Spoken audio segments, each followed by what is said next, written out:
Chapter 1151. Gao Xiong's plans. When he heard Gao Xiong's order, the armored Ai's first reaction was to calm him down. A year ago, upheaval was nothing more than a drop of water in the ocean among the multitude of new factions. After a year's worth of development, upheaval was now a scourge of ferocious beasts. Although upheaval's existence hadn't affected the Gao family's power, it was still a force to be reckoned with. More than 50% of the lower land's territory was under upheaval's control. If Gao Xiong were to attack them now, it would be like throwing an egg against a rock. However, when he saw Gao Xiong's expression, he swallowed his words of consolation. "Yes, sir." He cupped his fists towards Gao Xiong, kicked off his heavy armor, and disappeared from the courtyard. Ai's duty was to obey Gao Xiong's orders without question. This had always been his code of conduct, so he could silently carry out his orders under these circumstances. However, the clan's elders and retainers were different. Although they were all members of the Gao family, they had an absolute relationship of mutual benefit. Upheaval was too powerful. They couldn't possibly allow Gao Xiong to make a decision that could lead to the destruction of their family. "Patriarch, I suggest you think twice before you act." After Ai left, an old man with a hooked nose stepped out of the crowd. When they saw him, they made way for him. Gao Xiong looked him straight in the eye, then shook his head. "Gao Xiong, the Gao family has only recently undergone such an unforeseen event. Now, for your own selfish desires, you're going to push your entire family into a corner." The old man clasped his hands behind his back and glared at him. Gao Xiong laughed. "If it was your son who died, I wonder if the great elder would still be able to speak so righteously?" For a moment, the old man was at a loss for words. Gao Xiong silently glanced at Gao Ruilong's corpse, then arranged for him to be buried. Then, in front of everyone, he took out a token with lightning stripes on it from his ring. When he saw the medallion, the old man who'd been about to speak up shut his mouth. This medallion was a communication token between the Gao family and the Shao family of the Divine Mountains. The Gao family might not be able to contend with upheaval on its own, but if the Shao family joined in, the onlookers all had strange looks on their faces. If the Shao family really could take advantage of this opportunity to eliminate upheaval and take its resources for themselves, the Gao family's power would rise to unprecedented height. When he noticed everyone's gazes, Gao Xiong smiled indifferently. They talked about the future of their families, but in reality, they were just cunning people who only thought about their own interests. However, this was understandable, and there was no need to blame them. Gao Xiong didn't pay any more attention to those who were trying to shut up. He tightly gripped the command medallion in his hand. If they wanted to deal with upheaval, it was their only bargaining chip. Don't just stand there and do nothing. Try contacting the other factions and tell them we're going to deal with upheaval. Upheaval's been rising too quickly lately, and there are definitely quite a few clans on the Divine Mountains who view it as a thorn in their side. Go contact the clans with connections to the Divine Mountains. It's about time we reorganize the factions in the lower land. As the head of the Gao family for so long, Gao Xiong was no ordinary person. It might seem like he'd lost all reason to deal with upheaval, but in truth, this was all part of his plan.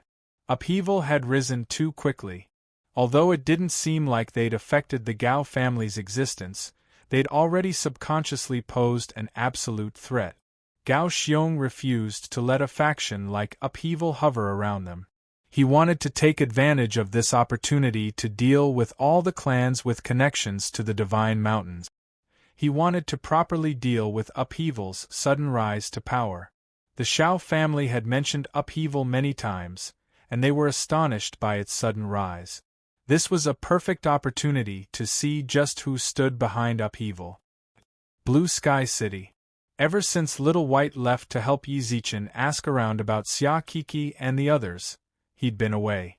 He wanted to play around with Go Yuzhan and the others, but to his surprise, after 100 years, Go Yuzhan really had changed a lot. He spent his days running errands for the Parliament of Stars. As a result, Yi Zichen felt lonely. Who are you? Why are you standing here? At that moment, outside Yi Zichen's residence, Bai Bailing frowned at the two brawny men guarding the gate. Both of them were tall and sturdy. She'd never seen them at home before. They obviously weren't her father's guards. However, Bai Bailing could sense that they were stronger than her father. The young master is currently cultivating. No one is to disturb him. The dark-skinned man standing to the left frowned. Yi Zichen had chosen them from the Yao Ceiling Pagoda, and they were both third-stage Earth Supremes. Hurry up and get out of the way. This is my home. How dare you block my way? What young master? I'm looking for my Uncle Yi. The young master is. Let her in. Just as the two of them were about to reply, Yi Zichen's low voice rang out from within the courtyard. The two guards didn't hesitate. They opened the way, and Bai Bailing and the Snow Rabbit entered. Bai Bailing wrinkled her nose at the two Earth Supremes, then proudly ran inside. When she saw Yi Zichen sitting at the stone table, she immediately put on an affectionate expression. Uncle Yi. Ling you're here. She wrinkled her nose and snorted. Who are those two people outside? They said you were in seclusion, but I wouldn't let them in. I told them to say that. He didn't know how, but news of his arrival in Blue Sky City had inexplicably spread. Over the past few days, Yi Zichen's visitors had annoyed him to no end. He had no choice but to set up two guards in front of his door and push them away. At the same time, the Snow Rabbit bowed to Yi Zichen. Master. You still know of a young master like me? Yi Zichen was truly speechless. He'd clearly found the Snow Rabbit to serve him in the Yao Ceiling Pagoda, but now that he was in Blue Sky City, she'd tossed him aside and hung out with Bai Bailing every day. He was tempted to toss her back into the Yao Ceiling Pagoda, but when he thought about how difficult it had been for her to leave, and how much Bai Ling liked her, he decided he might as well let her stay by her side. Don't be mad at Big Sister Snow Rabbit, Uncle Yi. I was the one who wanted her to follow me. If you want to blame someone, blame Linger, all right? As she spoke, she blinked repeatedly. When Yi Zichen saw her adorable expression, something was wrong. Although he hadn't known Bai Bailing for long, he knew her personality like the back of his hand. She didn't put on airs or put on airs. Something was definitely wrong. Yi Zichen sensed something was off. He narrowed his eyes and snorted. Chapter 1152. Lustful Heart. Hey, Uncle Yi, what are you talking about? Bai Bailing pouted. I'm your junior. Can't I come and greet you? Bai Bailing blinked, then grabbed Yi Zichen's sleeves in a cute, playful tone. Yi Zichen didn't know why, but when he looked at her, he felt that she was a demon. Were all women who deliberately acted cute like this? Of all the girls he knew, only Xia Kiki ever spoke to him like this. Didn't that mean she'd been faking it all along? Impossible. Impossible. As soon as this thought popped into his head, Yi Zichen discarded it. He doubted everyone, but not Kiki. Uncle Yi. When he sensed someone waving at him, Yi Zichen came back to his senses. He tilted his head and saw Bai Bailing pursing her lips and looking at him adorably. HM? What is it? Yi Zichen said subconsciously, somewhat absent-minded. Bai Bailing immediately ran up to him and put her hands on his shoulders. Uncle, are you tired? Let Ling give you a massage. She'd been spoiled since childhood, so she'd obviously never done this before. She either didn't feel anything when she squeezed Yi Zichen's shoulders, or it hurt. Yi Zichen couldn't bear Bai Bailing's flattery, so he grabbed her hand and pulled her in front of him. Speak. What exactly is it? Ling If you don't say it, then don't ever say it again. With that, Yi Zichen turned to return to his room. Before he'd taken more than a few steps, Bai Bailing ran up to him and blocked his path. She smiled apologetically and grinned. I heard you're that famous Grandmaster Yi of Ice Blue City, right? That's right. What about it? Asked Yi Zichen. Then do you have any extra sea condensing pills? Can you give Ling one? Bai Bailing stuck out her tongue, clasped her hands behind her back, and lowered her head shyly. She wanted a sea condensing pill? When he heard this, Yi Zichen couldn't help but arch his brows. He hadn't expected Bai Bailing to come looking for him for a sea condensing pill. She was Xiao Bai's daughter. As her uncle, giving her a sea condensing pill wasn't a problem. However, she was only at the Sky Immortal stage, so the sea condensing pill was still too early for her. What do you want it for? The sea condensing pill is for immortal kings to break through to the Paragon level. If you are facing a problem of breaking through now, I can give you a few pills that can help you break through to the immortal king stage. Bai Bailing shook her head like a rattle drum, and waved her hands repeatedly. No, no, no, I don't want those things. I just want a sea condensing pill. Uncle Yi, just give it to me, okay? Bai Bailing shook Yi Zichen's arm with a pleading look in her eyes. From the looks of it, she really did want a sea condensing pill. Then can I know what you use it for? No. This time, Bai Bailing's reply was resolute and decisive. Yi Zichen was stunned. Then, she saw Bai Bailing revert to her previous pleading expression. Don't worry. Uncle Yi, just give it to me. He really couldn't dissuade her, especially since she was his niece. Yi Zichen sighed, then took a bottle of sea condensing pills from the Yao Ceiling Pagoda and placed it in her hands. Here. Bai Bailing accepted the pill and immediately smiled with happiness. She hugged Yi Zichen's neck and kissed him. Thank you, uncle. I knew you were the best. With that, she clutched the bottle of sea condensing pills and hurried out of the courtyard. The Snow Rabbit glanced at Yi Zichen, who nodded and said, Follow her. Don't let anything happen to her. When the Snow Rabbit left the courtyard, Yi Zichen chuckled and sat down at the stone table. The little girl had suddenly come to flatter him and asked for sea condensing pills. This had piqued his curiosity. He spread his immortal awareness throughout Blue Sky City. Given Yi Zichen's current strength, he could cover the entirety of the Divine Mountains, let alone a tiny city like Blue Sky City. His immortal awareness locked onto Bai Bailing, and before long, he saw her enter a restaurant. On the second floor of the restaurant was a young man with a cold expression. He was very handsome, and when he saw Bai Bailing, he stood up to greet her. When little Ling saw him, she shyly lowered her head. Oh, this little girl has actually fallen in love. The youth was a peak immortal king, just a step away from becoming a supreme. Yi Zichen couldn't help but nod in approval at his young age.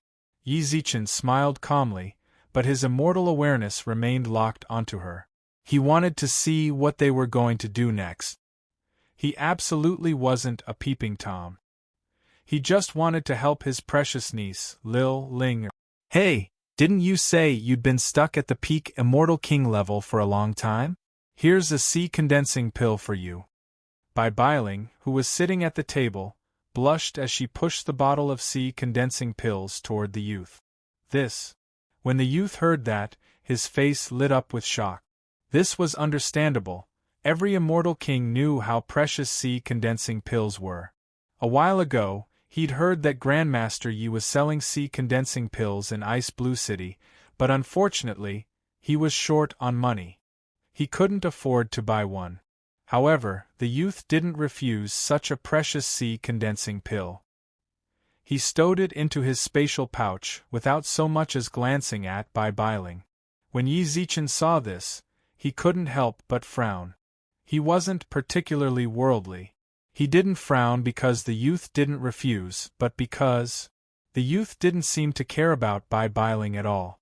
This didn't seem like something two people in love should feel. For a moment, Yi Zichen suspected that the youth just wanted to borrow Bai Bailing's hand to obtain sea condensing pills. This kid. Yi Zichen prepared to observe him for a while longer. No matter what, this was the man Bai Bailing liked. He didn't want to judge him so arbitrarily. But at this moment, his communication jade slip suddenly flashed. I really came at a bad time. Although the communication jade slip could be used to transmit messages, it required the immortal senses of the person inside to be able to see the internal information. During this time, Yi Zichen had no way of monitoring Bai Bailing's situation. When I get the chance, I absolutely have to popularize the modern realm's cell phones. Otherwise, it'll be too much of a waste of time. Yi Zichen muttered to himself. He didn't want to miss even a second of Bai Bailing's time with the youth. However, the red light on the transmission slip was clearly an urgent message. Yi Zichen couldn't waste any time. He had no choice but to send his immortal awareness into it. After reading the message, he leapt to his feet and sent a transmission to the snow rabbit through the Yaoxiling pagoda. Help me keep an eye on Ling and the youth with her. After sending the message, Yi Zichen walked up to the two attendants. Chapter 1153. Looking for Trouble. Raging Flame City. Tens of millions of years later, thanks to upheaval's sudden rise to prominence, it was now one of the most prosperous cities beneath the northern Divine Mountain. The city lord's manor had relocated its former headquarters in the city's center, leaving it for upheaval's new headquarters. Every day, countless cultivators would rush there. Some wanted to join upheaval, while others wanted to see just what was so special about the sudden rise to power. In any case, upheaval's existence doubled the flow of people in Raging Flame City. Upheaval's enormous power was like a towering mountain. No one dared harbor any ill will towards it. But today, several groups of uninvited guests had arrived in Raging Flame City. Upheaval's headquarters. Family head Gao Xiongao has come to pay a personal visit. Apologies for not going out to greet you. Wei Jie walked out from the back of the gang's reception hall. He wore long silk robes embroidered with countless formations. His lips curved into a smile as he glanced coolly at the group. He cupped his hands in greeting, then sat down in the center of the hall. In the main hall, the seats on both sides were already filled. These people were all elders and guests who held great power in the gang. They might not be the strongest in the gang, but they were the most loyal people in the gang. When upheaval had just been established, the human immortal experts Wei Jie had recruited were among them. However, they were no longer human immortals. They had all become sky immortals. They'd suddenly received word and hurried over. Take a seat. He glanced at the person next to him, who immediately produced a chair and placed it in the corner of the hall. In truth, this was an insult. Gao Xiongao was second to none in the Sky Great District. Upheaval, on the other hand, was sitting at the very end. It was as if they were saying, to upheaval, you, Gao Xiongao, are nothing. Impudent. Ai stood at Gao Xionggao's side, clad in white robes. He furrowed his brows and gripped the sword at his waist. Just as he was about to draw his sword, several dozen strands of immortal awareness locked onto him. The pressure of several dozen sky immortals merged together. It was easy to imagine how oppressive it was. Stop. Gao Xiong's voice was indifferent as he reached out and pushed Ai's blade back into its sheath. That attendant definitely did not have the guts to humiliate him like this. Presumably, this was all Wei Jie's secret instructions. Although Ai had experienced countless baptisms of blood, in that instant just now, his psychological defenses had actually somewhat collapsed. Ai glared angrily at the crowd, then sheathed his sword and returned to Gao Xiong's side. This seat. I won't be sitting on it. Gao Xiong, who'd stopped Ai, glanced at the corner. A sinister look flashed through his eyes, but his expression was calm. Since Chief Gao doesn't want to sit, then don't sit. But I don't know what clan leader Gao means by this. Wei Jie, who was sitting in the middle, suddenly had a sharp look in his eyes. He stared at the morning crowd in the hall and spoke in a strange tone. Gang leader Wei, you're just pretending to be confused, said Gao Xiong darkly. Please explain, clan leader Gao. Wei Jie smiled and leaned forward. Since gang leader Wei wishes to play the fool, I won't bother beating around the bush with you.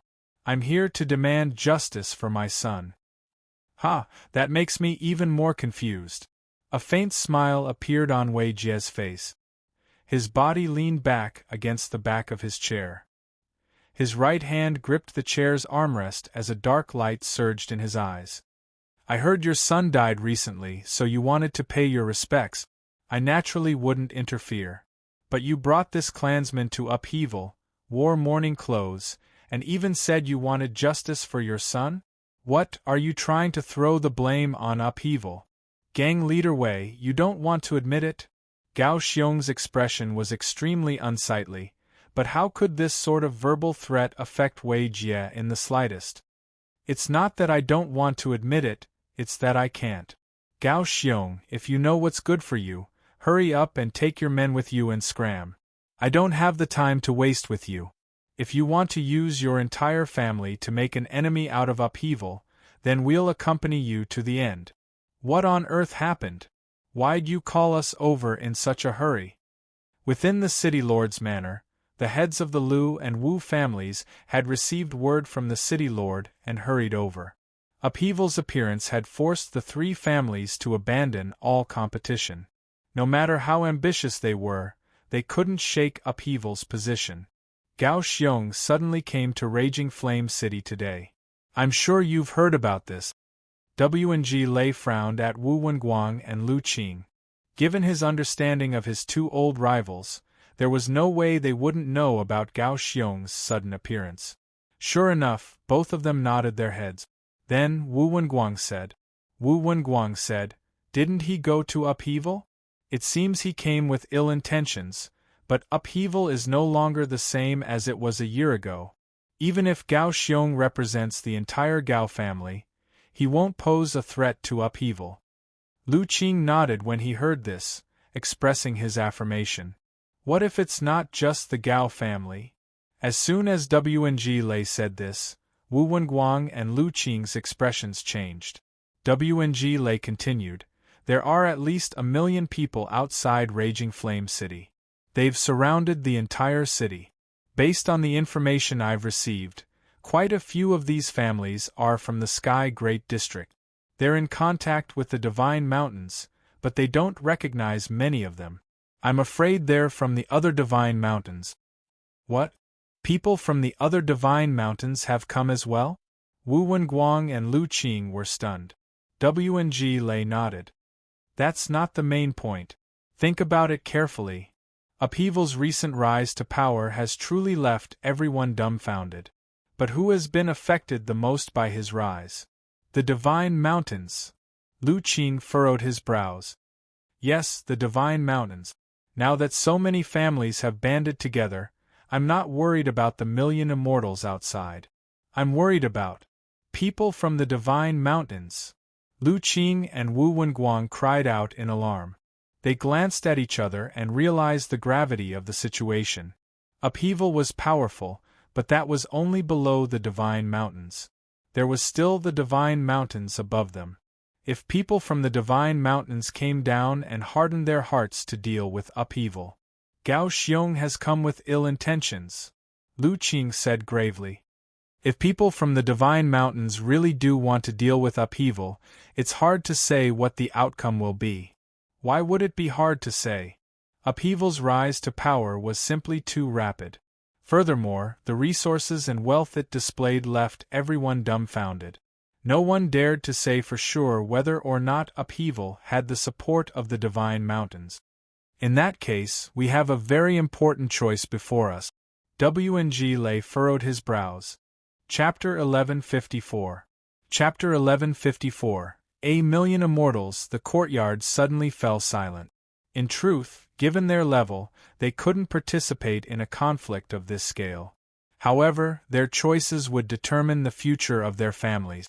After a long silence, Wu Wenguang was the first to speak. Our Wu family has no choice. We'll definitely stand on upheaval's side.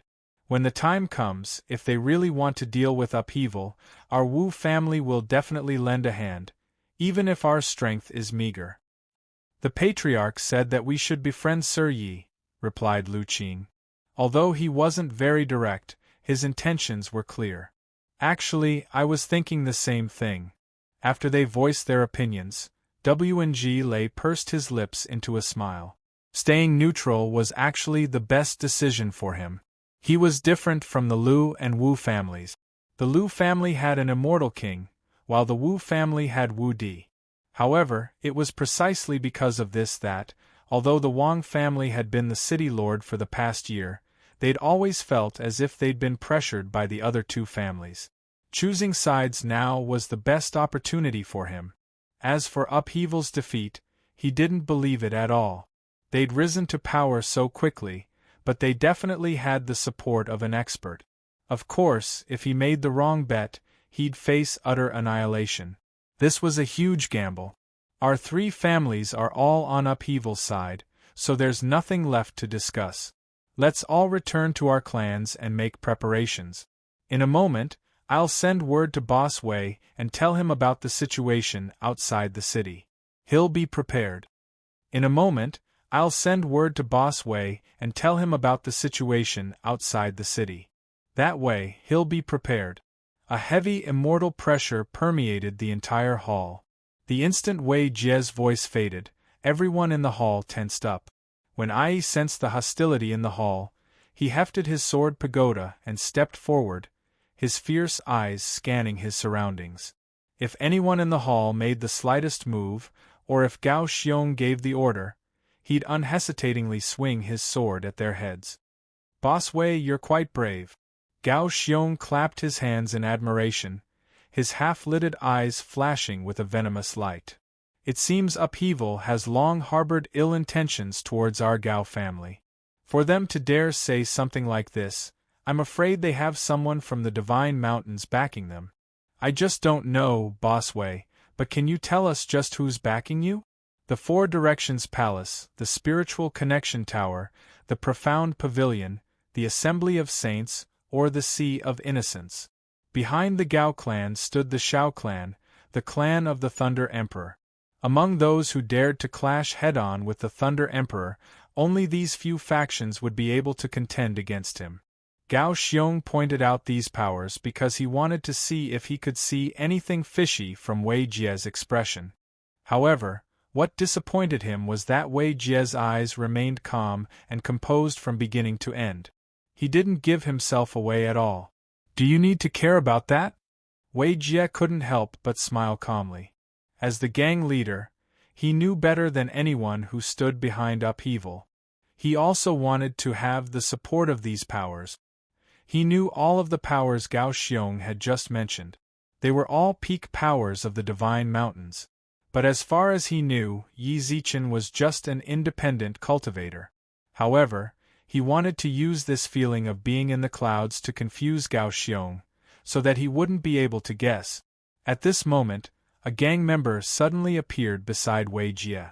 The member whispered a few words into his ear, and Wei Jie's expression immediately changed. Are you telling the truth? I can't be sure, but I heard the news from City Lord Wang. I doubt it's fake. Alright, I got it. You can leave now. Wei Jie waved the gang member away, his brows furrowed deeply. When Upheaval's elders and retainers noticed this, their gazes froze. Then they heard Gao Xiong clap his hands and laugh. Gao Xiong, nice move. Gao Xiong smiled calmly. He knew full well that Wei Jie already knew about the people he'd left outside the city. You praise me too much. How could I not be fully prepared when entering the tiger's den? You must have spent quite a bit of time contacting so many clans with connections to the Divine Mountains. When they heard this, the gang members' eyelids twitched. In their hearts, they'd already guessed what the gang member had told Wei Jie. It really did take quite a bit of time, but so what? Boss Wei, your gang has grown far too quickly. Even a few of the Divine Mountains clans are starting to feel apprehensive. Can you tell me how many people are out there right now? Around 3 million, said Gao Xiong with a calm smile. Gao Xiong smiled calmly. They're all sky immortals and above. They're the elites of their respective clans. Ha, that's quite impressive. But do you really think 3 million immortals is enough to destroy Upheaval? Absolutely not. Gao Xiong's reply was resolute and decisive. What kind of faction was Upheaval right now? 3,000,000 sky immortals naturally couldn't destroy it. But against Raging Flame City's headquarters, it should be more than enough, right? Wei Jie's smile froze. He was no longer as relaxed as he'd been at first. 3,000,000 sky immortals and above might not be much to upheaval as a whole. But the problem now was that he didn't have enough time to deploy his forces. Even if Raging Flame City's garrison was elite enough, they couldn't face 3,000,000 sky immortals and above. They had no chance of victory. Lei Zhen, a supreme, was also on the central divine mountain. "Boss Wei, you don't look too well?" Gao Xiong's face was wreathed in a contented smile. He currently held the absolute advantage. So long as he willed it. The millions of immortals outside the city would immediately bathe it in blood. How could I possibly look well? There are millions of immortal kings outside the city gate. Who could possibly look well? Wei Jie stared intently at Gao Xiong and snorted, a smile that didn't reach his eyes. Then why doesn't Boss Wei bring out the people behind him? That way we might be scared into retreating. It's quite lively. At that moment, frivolous laughter rang out from outside the hall. Everyone in the hall looked over and saw Yi Zichen standing alone at the entrance, a faint smile on his lips. The instant he appeared, Wei Jie's gloomy expression vanished. He hurriedly rose to his feet and bowed. "Boss." Upheaval's members were astonished. Although he was Upheaval's bona fide boss, in truth, not many of the gang's higher-ups knew who he was. Only the people Wei Jie had recruited in the first place, as well as Wei Jie's subordinates, knew his true identity. Grandmaster Yi. Grandmaster Yi had risen to fame in Ice Blue City. There was no way Gao Xiong wouldn't recognize him. When Yi Zichen appeared, he was somewhat astonished. He didn't know about Yi Zichen's relationship with Upheaval. Family head Gao. Yi Zichen cupped his hands in greeting. Gao Xiong spoke up. "I never would have guessed Grandmaster Yi was a member of Upheaval." Chapter 1155. Threw up in the Great Hall, Gao Xiong's gaze flickered repeatedly.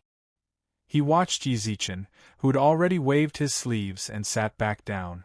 Yi Zichen's gaze was filled with disdain. His mind kept replaying Yi Zichen's words. Was he trying to say that he was Upheaval's backer? Or perhaps he was just a representative of some faction from the Divine Mountains. But no matter what, Gao Xiong had no choice but to admit that Yi Zichen's aura was far too powerful. It wasn't just him. Everyone else in the hall felt the same way. After taking his seat, Yi Zichen's aura was like that of an emperor soaring through the 9 heavens. His every frown, his every movement, made everything in the world bow before him. Even if they were lofty, immortal kings. In the face of Yi Zichen, their pride was so insignificant it wasn't even worth mentioning. Wei Jie couldn't help but feel his heart heat up. This was the master he'd chosen, to look down on all creation. "Grandmaster Yi, may I ask what you mean?" After a long while, Gao Xiong recovered from his shock and asked, but so long as he stood in the great hall and sensed Yi Zichen's indifferent gaze, he would forever feel weaker than Yi Zichen.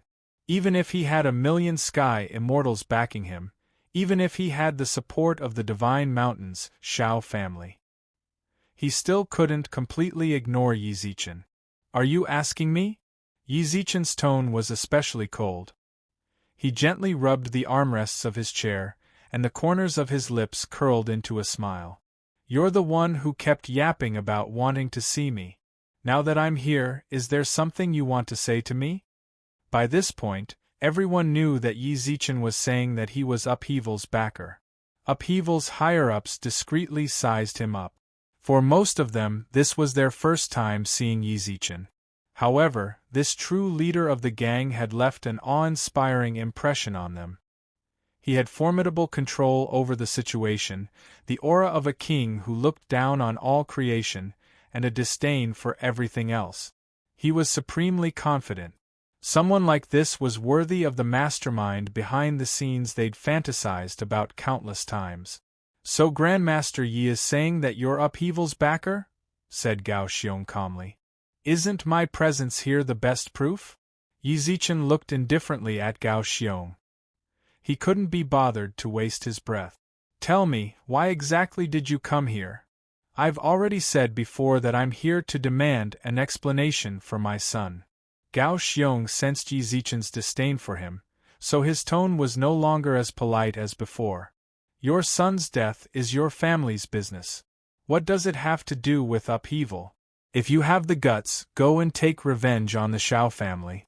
Wasn't your son killed by the Shao family? I'm talking about my youngest son, Gao Ruilong. When he heard this, Yi Zichen subconsciously glanced at Wei Jie. To his surprise, Wei Jie looked equally confused. All they knew was that Gao Yunting had failed in his rebellion and been executed by the Shao family, but Gao Ruilong and the others hadn't heard anything. Yi Zichen shook his head to indicate that he didn't know, then turned around. What's wrong with your youngest son? A few days ago, Ruilong was murdered. When I arrived, I found this piece of cloth in his hand. Based on our analysis, this is the uniform of your gang. I've also heard that Grandmaster Yi and Ruilong once had a falling out. What else do you have to say? As he spoke, Gao Xiong viciously tossed the cloth to the ground. He glanced meaningfully at the people in the hall, who immediately rushed over, picked up the cloth, and placed it in front of Yi Zichen and Wei Jie. Boss, this really is the uniform of our gang, but he's only an outer disciple. Yi Zichen nodded calmly but said nothing. Instead, his gaze fell inexplicably on Kai Renfei. Kai Renfei had come with Gao Xiong as well. He clearly wasn't a member of the Kai family, but for some reason, he was dressed in mourning clothes and stood at the very end of the line. When he sensed Yi Zichen's gaze, Kai Renfei didn't avoid it in the slightest. Instead, he looked up and smiled playfully. Interesting. Yi Zichen took in Kai Renfei's playful expression, but he didn't waste any more time on him. He'd already seen everything clearly. As the head of the Gao family, given Gao Xiong's temperament, there was no way he couldn't tell that something was fishy. But he'd still come here, and there were so many other clans with ties to the Divine Mountains. It seemed they hadn't wanted to touch him. Rather, the people on the Divine Mountains couldn't sit still. It's just a piece of outer disciple uniform, yet you're trying to frame my gang? Isn't that a bit too despicable? Besides, did you really think that if I wanted to send someone to kill Gao Ruilong, I'd let him wear Upheaval's uniform? Is there something wrong with my brain, or is there something wrong with yours? No matter what you say, the evidence is right in front of us. Before he could finish speaking, Gao Xiong saw a flame appear before him. The flames had come from Yi Zichen's palm, and they burned the cloth to nothing. The evidence you spoke of. Where is it? Gao Xiong was so brazenly burning the evidence. The Gao family clansmen were all furious. Only Gao Xiong laughed. He wasn't the least bit angry that the evidence had been destroyed. If Yi Zichen hadn't done this, I might have hesitated. But now that you're so eager to burn the evidence, I'm even more certain of my suspicions. Hey, do you guys smell something strange? For some inexplicable reason, Yi Zichen had suddenly said something like that. Everyone in the hall looked at him in confusion. Then, they saw him cover his nose with his hand and point at Gao Xiong as he spoke. Family head Gao, you ate beans this morning, didn't you? Gao Xiong furrowed his brows. He had no idea what Yi Zichen was planning. Of course. Regardless of whether Gao Xiong gave him an answer or not, Yi Zichen was certain. Otherwise, why would you spout so much bullshit? Grandmaster Yi. Gao Xiong's expression darkened. What's the point of beating around the bush? Fine, I'll give you a satisfactory answer right now. I sent people to kill Gao Ruilong. What can you do to me? Yi Zichen's tone was brimming with disdain and arrogance. Since Grandmaster Yi says so, I have nothing else to say. All I can do is let those sky immortals attack the city, right? Before Gao Xiong could finish, Yi Zichen coldly cut him off and clapped his hands. Suddenly, Jiao Qi and Meng Huairong appeared within the Yaoxiling pagoda, their expressions cold and grim. They knelt on one knee, and a few people were bound to their sides. Chapter 1156. People from the divine mountains. Jiao Qi cupped his fists and lowered his head, his expression grim. 7 people stood by his and Meng Huairong's sides. They were none other than the clan heads Gao Xiong had contacted.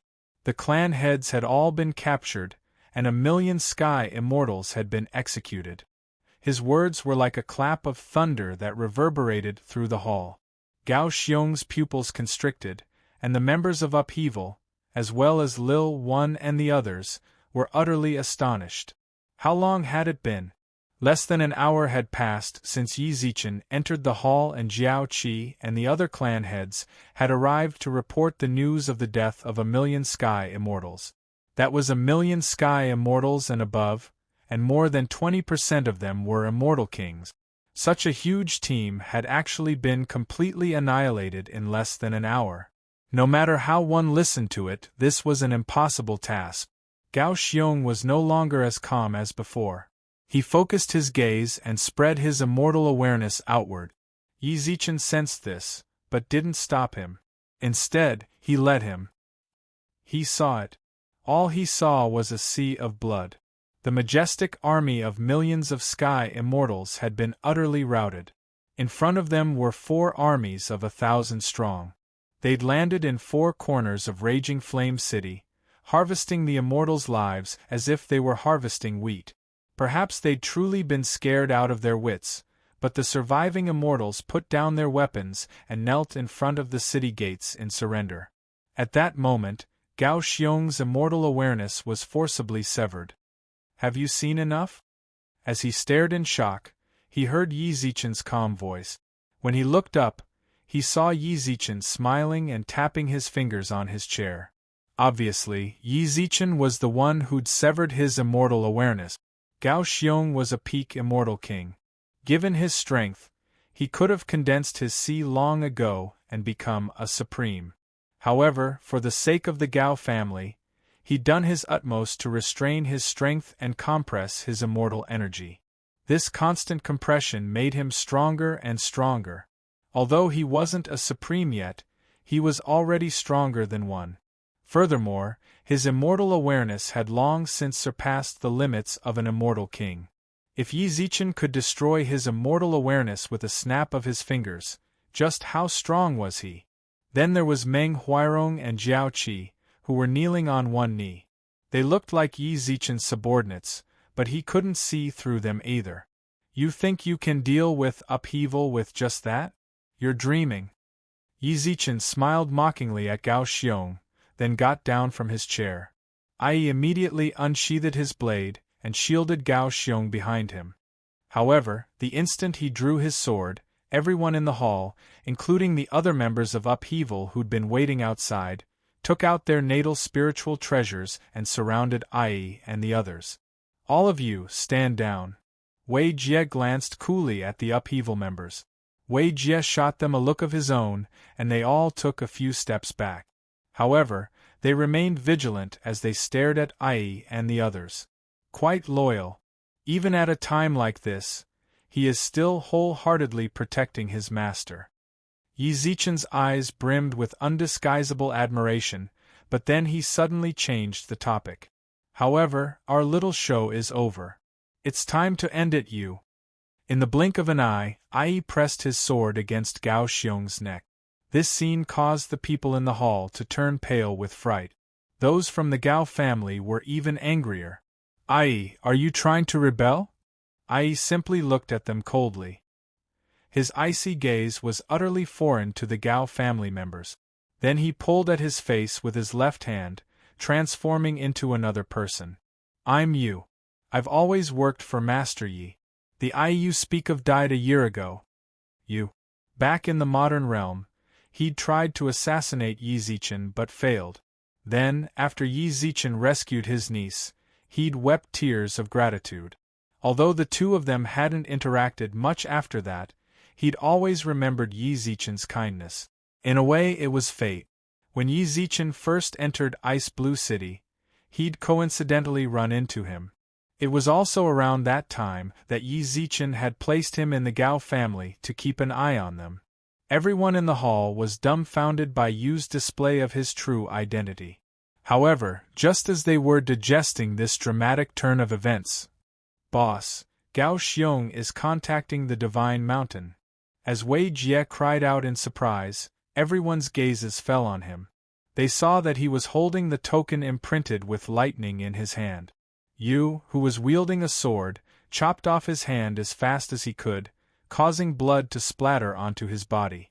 However, it was too late. The command medallion flashed with lightning. Gao Xiong, who'd lost his left arm, laughed arrogantly. "Die, all of you!" Boom! Thunder rumbled in the heavens outside the hall. It was as if someone had torn a hole in the sky, and 3 figures clad in lightning-patterned Taoist robes stepped out of it. The Lightning Emperor's Shao family's inner sect disciples. Their appearance caused heaven and earth to pale in comparison. Every step they took seemed to shatter the entire sky. Howling gales swept through the skies above Raging Flame City, threatening to destroy the world. Violent lightning wreaked havoc above the city. Just as it was about to land, the Lu family ancestor appeared in the center of the city, just as he'd done to stop Yi Zichen's wrath.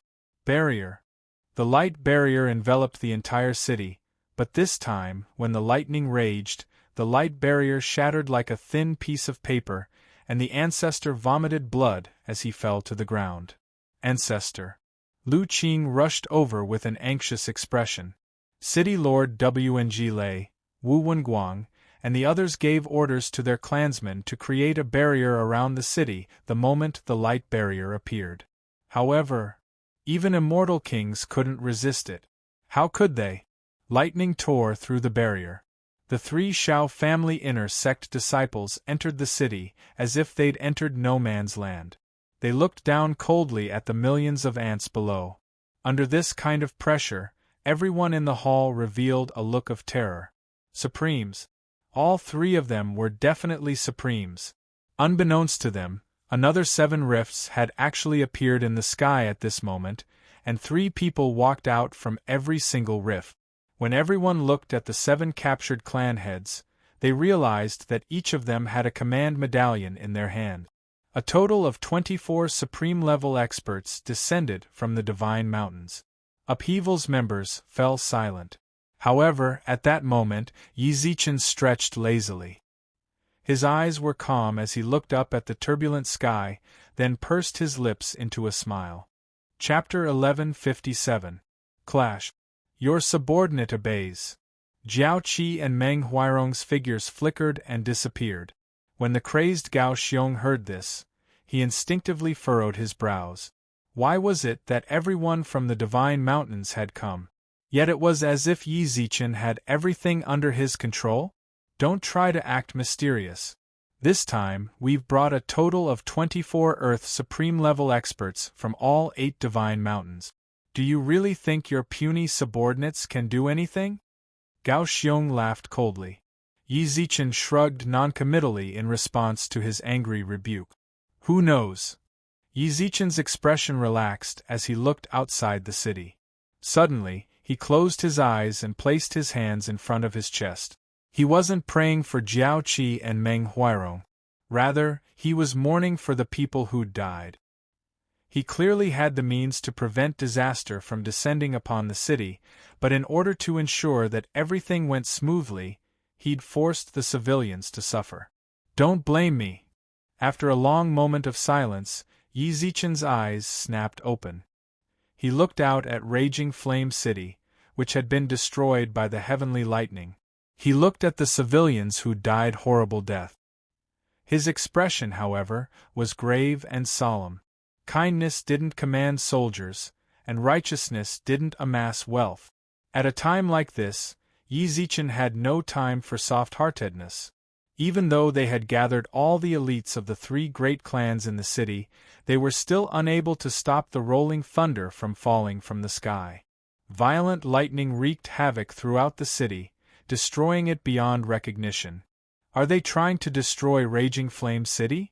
Even the Lu family's ancestor couldn't help but sigh helplessly. Their Lu family had existed in Raging Flame City for generations. How could they just stand by and watch as the city was destroyed?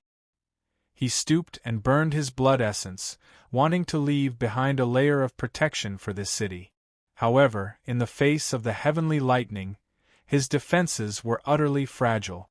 Isn't it just a minor faction from the lower divine mountains? Is there a need to muster so many people? Said the exalted god from the divine mountain. As he spoke, he clasped his hands towards the people from the other divine mountain clans. His voice was filled with disdain as he looked at Flame City.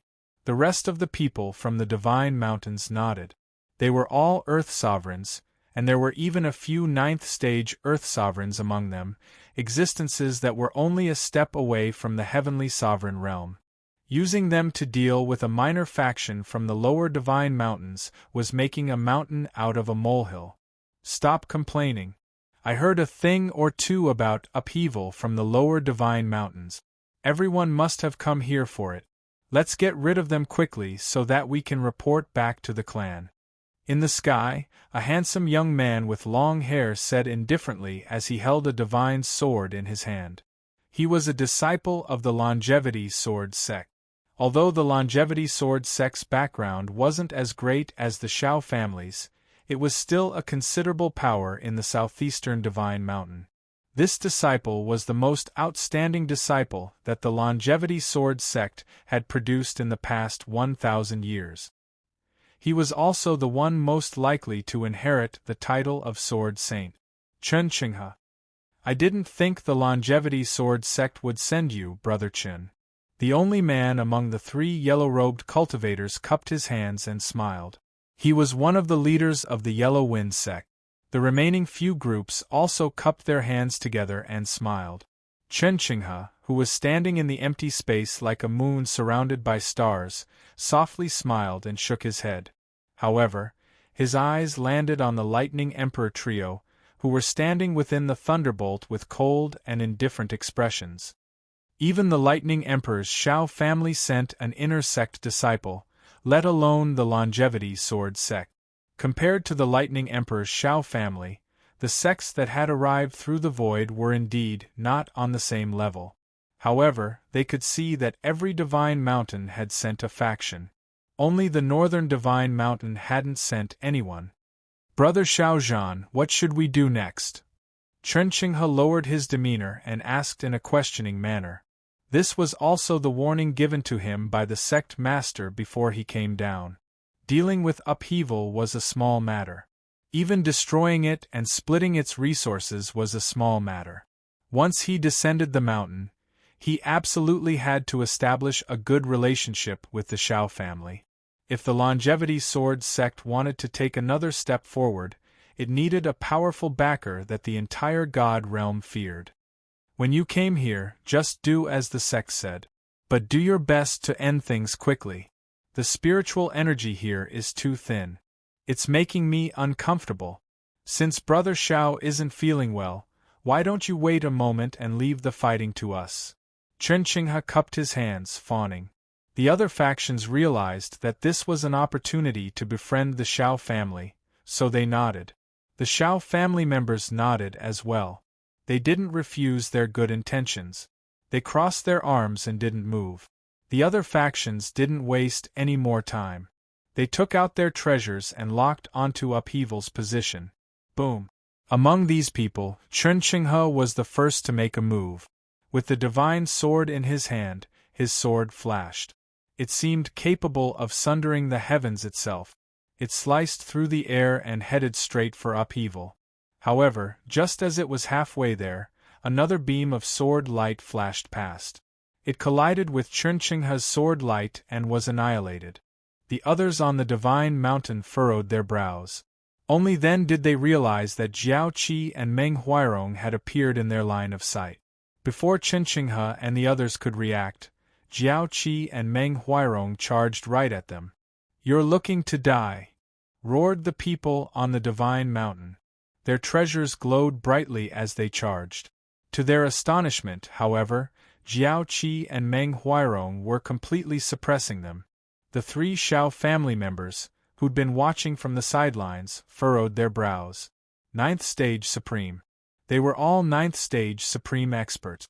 They could sense Jiao Qi and Meng Huairong's strength. However, the two of them were a little too ridiculously strong. Chen Qinghe had several ninth stage supreme cultivators with him, yet the two of them were suppressing them. This was the Divine Mountain. Upheaval actually had supreme-level experts? It seemed they really did have the backing of a Divine Mountain family clan. They couldn't just watch from the sidelines.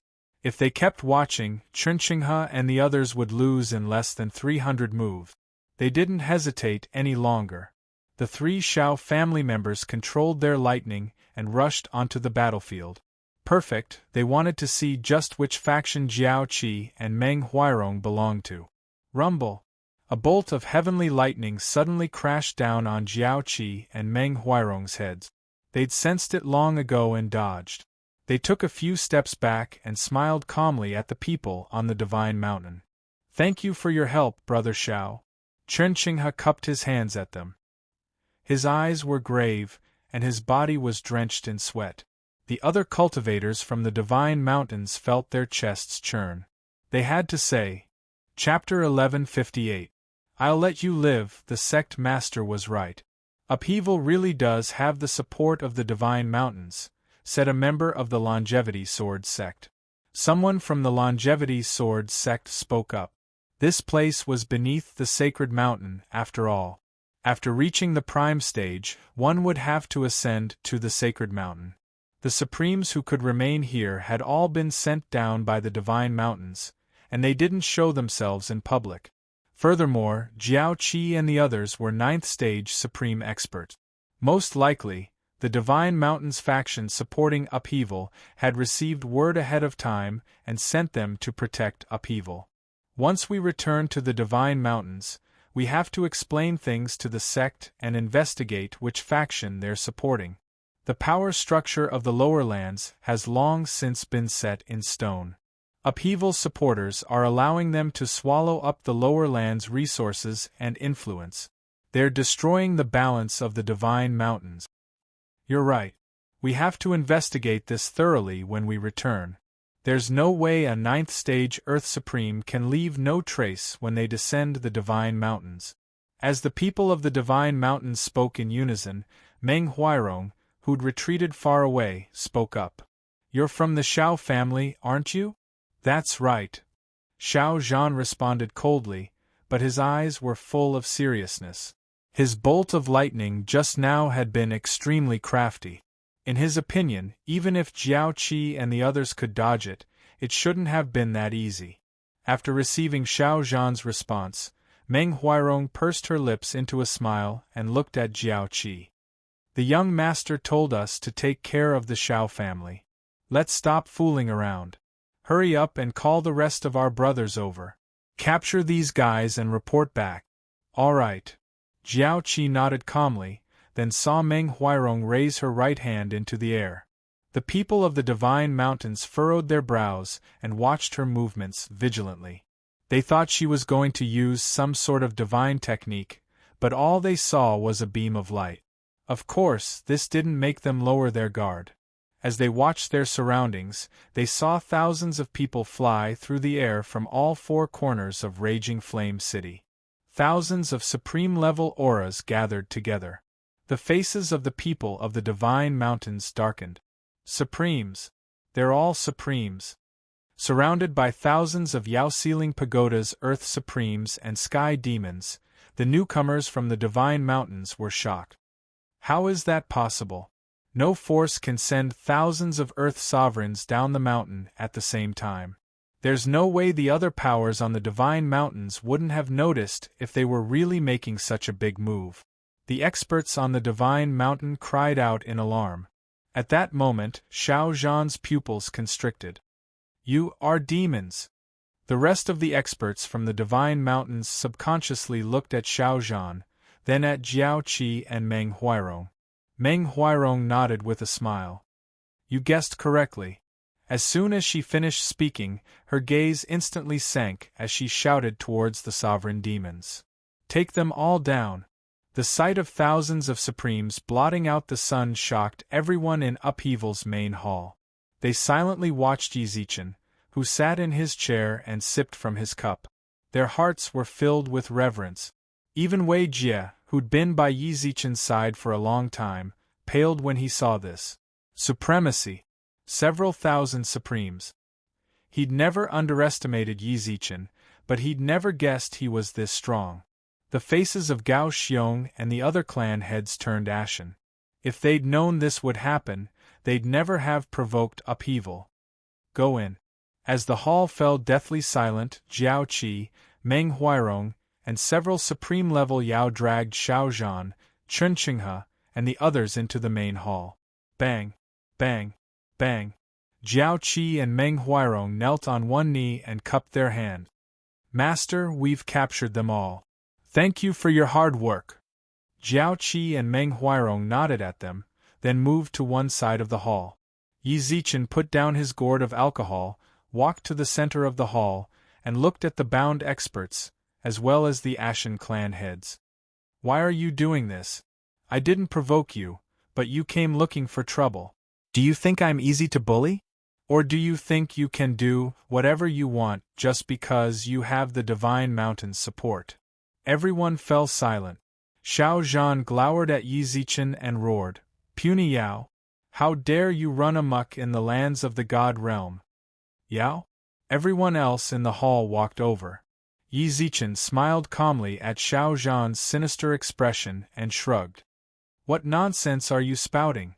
I'm a proper human, after all. However, my subordinates really are Yao. That's the truth. But what can we do? So what? You're a human, yet you're colluding with Yao? And you have the nerve to ask me what's the matter? What's the matter? Yi Zichen shrugged disdainfully. He couldn't be bothered to waste his breath. Take them away and kill them. Your Excellency, Gao Xiong planned all of this. We had no choice but to do this because the Shao family of the Divine Mountains is too powerful. I hope you can spare our lives. The captured clan heads tried their best to explain themselves. Yi Zichen couldn't help but arch his brows. Really? It's absolutely true. We can all bear witness. This time, it wasn't just the clan heads in the lower lands. Even the experts on the Divine Mountains spoke up. We came down because of the Shao family. Also, although your raging flame city suffered heavy damage, it was the Shao family's divine lightning that destroyed it. It had nothing to do with us. You. Slap. Before Xiao Zhan could speak, Yi Zichen gestured for Jiao Qi to slap him. The left side of Xiao Zhan's face swelled up. This isn't the place for you to speak. Yi Zichen glanced coldly at Xiao Zhan, then arched his brows and chuckled. Are you saying that, so long as I let you go, you'll do anything I ask of you? The patriarchs and the experts of the Divine Mountains all nodded frantically. That's right. That's wonderful. Yi Zichen nodded in satisfaction, then pointed at Xiao Zhan and the others. Don't say I didn't give you a chance. I'll show you a way out. If any of you kill him, I'll spare his life. You dare? If you dare attack us, you'll be exterminated, roared the Shao family. Shut up. Jiao Qi sent out another slap, causing that person's teeth to fall out. The experts on the Divine Mountain all gulped. Kill the Shao family. Even if they were 10,000 times more courageous, they wouldn't dare. What? None of you dare? Does that mean you all want to die? When no one attacked, Yi Zichen picked up a bloodied long sword from the ground and held it in his hand. Chapter 1159. Fighting for spots. The experts of the Divine Mountains, who were no longer capable of causing much trouble, were solemn. The higher one's cultivation was, the more they valued their lives. They knew full well that their actions had thoroughly infuriated the leader of upheaval. Even if they were members of the Divine Mountain's prestigious clans, it was obvious from his tone. He didn't care about them at all. What was left in front of them was either death or the lives of the Shao family in exchange for their own lives. The Shao family was the Lightning Emperor's family. They were a supreme family that stood above millions and only served one person. Even if it was a matter of life and death, they had to think twice before killing their fellow disciples. However, from the looks in some of their eyes, they could sense that they were starting to waver. They wanted to live. All they lacked was the courage to take that final step. They needed time to think things through. Naturally, Yi Zichen noticed this as well. Among them, Chunqinghe's gaze was the most intense. Although he knelt on the ground with his head bowed, he clenched his fists and glanced at Xiao Zhan and the others more than once. How about this? I don't think a life for a life is enough. How about this? So long as any one of you kills a member of the Xiao family, I'll let all three of you go. Yi Zichen deliberately increased the temptation, then glanced at Chunqinghe. He discovered that as soon as he proposed this strategy, Chunqinghe's gaze grew more and more relaxed. He was already on the verge of speaking. Let's see who dares. Xiao Zhan was the strongest of them all, so Jiaoqi had been standing by his side this entire time to prevent him from suddenly attacking. The instant he opened his mouth, Jiaoqi slapped him across the face, causing the entire right side of his face to swell. You! Xiao Zhan had always been a proud son of heaven, and an elite disciple of the Xiao family's inner sect. When had he ever suffered such humiliation? He struggled so hard, his eyes practically popped out of their sockets, and the veins in his neck bulged. However, at that moment, a sharp dagger pressed against his neck. The tip of the dagger sank a few centimeters deep, and blood flowed out, dripping onto the floor. In the blink of an eye, he felt Jiaoqi's cold aura behind him, as well as a chill on his neck. He had no choice but to calm down and swallow the vicious words that were about to come out of his mouth. At the same time, Yi Zichen glanced at the bloodstains in the hall. Don't kill them in the hall. I don't want their blood to dirty my floor. Tie them up and take them outside. By the way, seal their mouth. Hearing them speak will dirty my ears. Jiaoqi, Meng Huairong, and the others immediately tied everyone up and carried them out. Yi Zichen looked at Chunqinghe and the others. You should also consider it quickly. My patience is limited. Outside the hall, even though Xiao Zhan and the others had all been captured, the pitch-black sky flashing with lightning and the howling gales still made them feel a deep sense of oppression. In the courtyard outside the Great Hall, Xiao Zhan and the others, including Gao Xiong and the others, were all tied up in rope. They knelt in a row under the command of an Earth Supreme Yao from the Yao Ceiling Pagoda. Chunqinghe and the others were also under the watch of the demons in the Yao Ceiling Tower. They stood opposite these people. Yi Zichen sat on a chair to one side of the courtyard. He held a glass of wine in his hand and watched everything calmly. I've given you enough time to consider. Have you made up your mind? Almost at the same time, the people on Xiao Zhan's side and Chunqinghe's side raised their heads and looked at the people opposite them. Xiao Zhan and the others' gazes were filled with warning. Their opponents didn't dare attack. As for Chunqinghe and the others, they were conflicted over whether to attack or not. If you're not going to say anything, then fine. Let's just kill them all.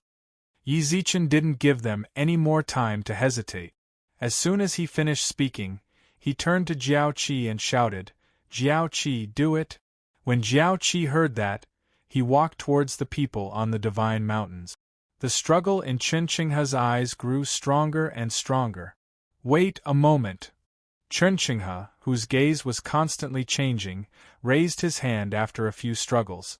The two people from the same sect beside him looked at him with shock in their eyes. What? Yi Zichen chuckled. I'll listen to you. Chunqinghe's eyes were bloodshot, and his expression was ferocious. Right now, he didn't care about the Lightning Emperor's Xiao family, nor did he care about the consequences of killing them. He wanted to live.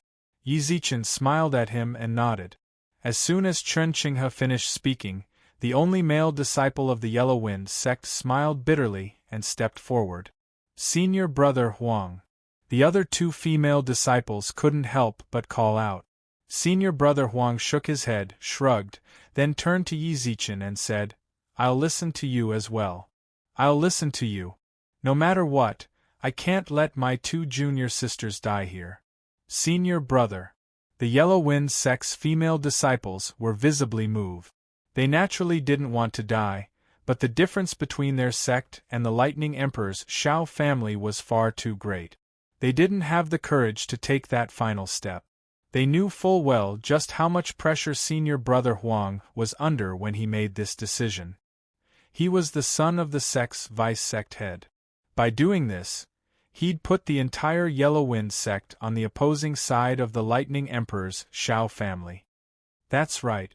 There's still one more spot. I.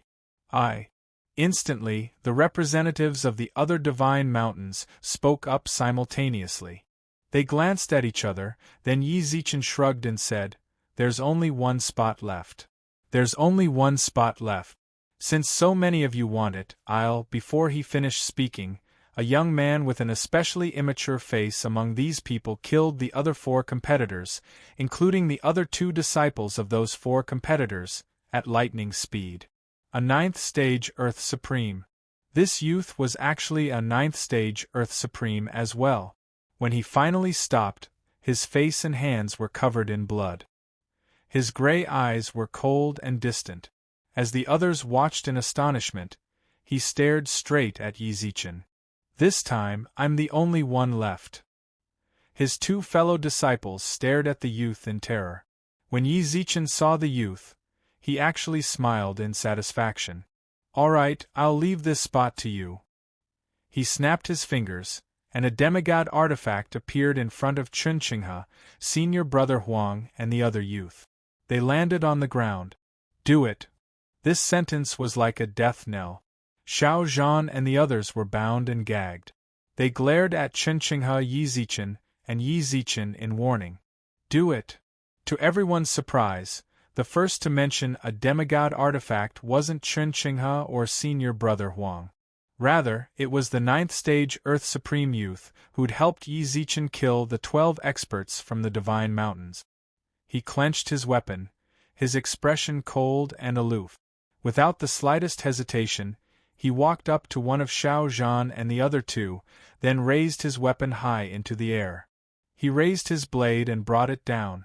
The Shao family member chosen by the youth instinctively closed his eyes, but at that moment, he heard a loud bang. When he opened his eyes, he saw the sword-wielding young man falling heavily to the ground. Blood was flowing out of his mouth, and the demigod artifact had been broken into 2. At the same time, a massive rift tore open in the heavens. A bearded, middle-aged man stood in the middle of it, lightning crackling around him. It was as if he wanted to tear the heavens apart. Chapter 1160. Chapter 1160. Zhao Qianhe the Elder's sudden appearance, as well as the young man coughing up blood, caused everyone's expressions to shift dramatically. The situation had instantly reversed. The elder was obviously a member of the Shao family, and judging from his aura, he was far stronger than an Earth Supreme. "Ha!" Yi Zichen, who was still seated, laughed. He looked up calmly at the man in the crack, then his gaze landed on Chunqinghe and the others. Chunqinghe and senior brother Huang of the Yellow Wind sect were as pale as paper. Xiao, who was nicknamed the Lightning Tiger. He was the 3rd elder of the Shao family's punishment hall and Xiao Zhan's master. He was also a supreme diviner expert. Back then, before the upper 3 realms were as harmonious as they were now, Xiao who was already famous far and wide. The battle that made him famous was during the Shao family's resistance against the Yao. He'd single-handedly defeated 1,000,000 enemy elites, killed 3 Earth Fiend Yao divine generals, and heavily injured several others. After all these years, no one knew if he'd taken that final step and become a ruler. "You're the leader of upheaval?" Xiao, whose expression was cold, and as he spoke, the 9 heavens rumbled. "You dare collude with Yao? You're truly unforgivable." His thunderous roar reverberated through the clouds. Instantly, Jiao Qi, Meng Huairong, and the Yao in the Yao Ceiling Pagoda revealed pained expressions. Yi Zichen and the others sensed nothing out of the ordinary. It was obvious that Xiao, who was only targeting Jiao Qi and the other Yao, returned to the Yao Ceiling Pagoda. Given their strength as Earth Supremes, how could they possibly resist the pressure of a diviner? He transmitted to the Yao in the Yao ceiling pagoda, then disappeared from their line of sight. Everyone watched in astonishment as they disappeared. At that moment Yi Zichen spoke up. Yi Zichen spoke up, "Senior, may I ask why you're here?" Xiao Hu furrowed his brows. He'd clearly locked onto Jiao Qi and the others, yet they'd disappeared right before his eyes. When they vanished, he'd used his divine sense to cover the entire mountain, but still hadn't found their location. It was impossible for an Earth sovereign to lose sight of him. Of course, he wouldn't bring it up. He was a mighty half-step sovereign realm expert. If he let a few Earth Supreme Realm demons escape from under his nose, he would lose a lot of face. "You're asking me. I'd like to ask you the same thing. Why did you seal my disciples' divine cores and bind them here? They destroyed my city and wanted to destroy my sect. I captured them and prepared to kill them to pay respect to the souls in the city. They are from the Shao family, my disciples," Xiao Hu said with a dark expression. "So what?" Yi Zichen pursed his lips into a smile, then grabbed Xiao Zhan by the hair and lifted him up. "You beat up the young, and here comes the old. The Lightning Emperor's Shao family really does live up to their reputation." A playful smile spread across Yi Zichen's face. When Chen Qinghe heard that Yi Zichen dared slander the Shao family, his gaze was filled with astonishment. This was a deva and most likely a sovereign. If the other party wanted to kill him, a single glance would be enough. Just where did he get the courage to mock him like this? "You're seeking death." Up in the sky, Xiao Hu's expression was as dark as the abyss. He slammed his palms through the air and slammed them down on Yi Zichen. His hands blotted out the sun and the sky. Everyone caught a whiff of death. Yi Zichen was already preparing to open the Yao ceiling pagoda. He didn't care if the divine mountain bastards died or not, but he had to save Upheaval's members. However, at that moment, not too far away from where Xiao Hu had slammed his palms down, a pale white hand appeared and smashed it to pieces. All of a sudden, Xiao Hu looked in the direction where the palm had landed. At the foot of the northern divine mountain stood a beautiful middle-aged woman in a jade-green dress. Her skin was fair and her eyes were like peach blossoms. "Zhao Qianhe, what's the meaning of this?" Xiao Hu's brows furrowed into a frown when he called out the person's name. The beautiful woman gently smiled, her fingers stroking her white and tender earlobes, her red lips slightly parted. "Tiger Lei, this is the northern divine mountain. Do you really think it's your central divine mountain? How dare you act so rashly? Can't you see that my Shao family is here?" Zhao Qianhe's expression was as gentle as ever. She held a jade-green umbrella in her left hand as she stared at Xiao Hu from afar. "I'm sorry, I can't see." Xiao Hu's eyes flashed. Zhao Qianhe was intentionally making trouble for him. "What on earth are you doing here?" asked Xiao Hu. "Why do you care? This is the northern divine mountain's territory. I can go wherever I want. Who are you to tell me what to do?" said Zhao Qianhe disdainfully. "But if you dare cause trouble again, I don't mind teaching you a new lesson on behalf of the Lightning Emperor." Xiao Hu's expression instantly froze. Although the woman looked weak and delicate, she held a high position in the sea of innocence. She was a third-stage ruler. Xiao Hu had no choice but to fear her. Whoosh! She dared speak to Tiger Lei like this?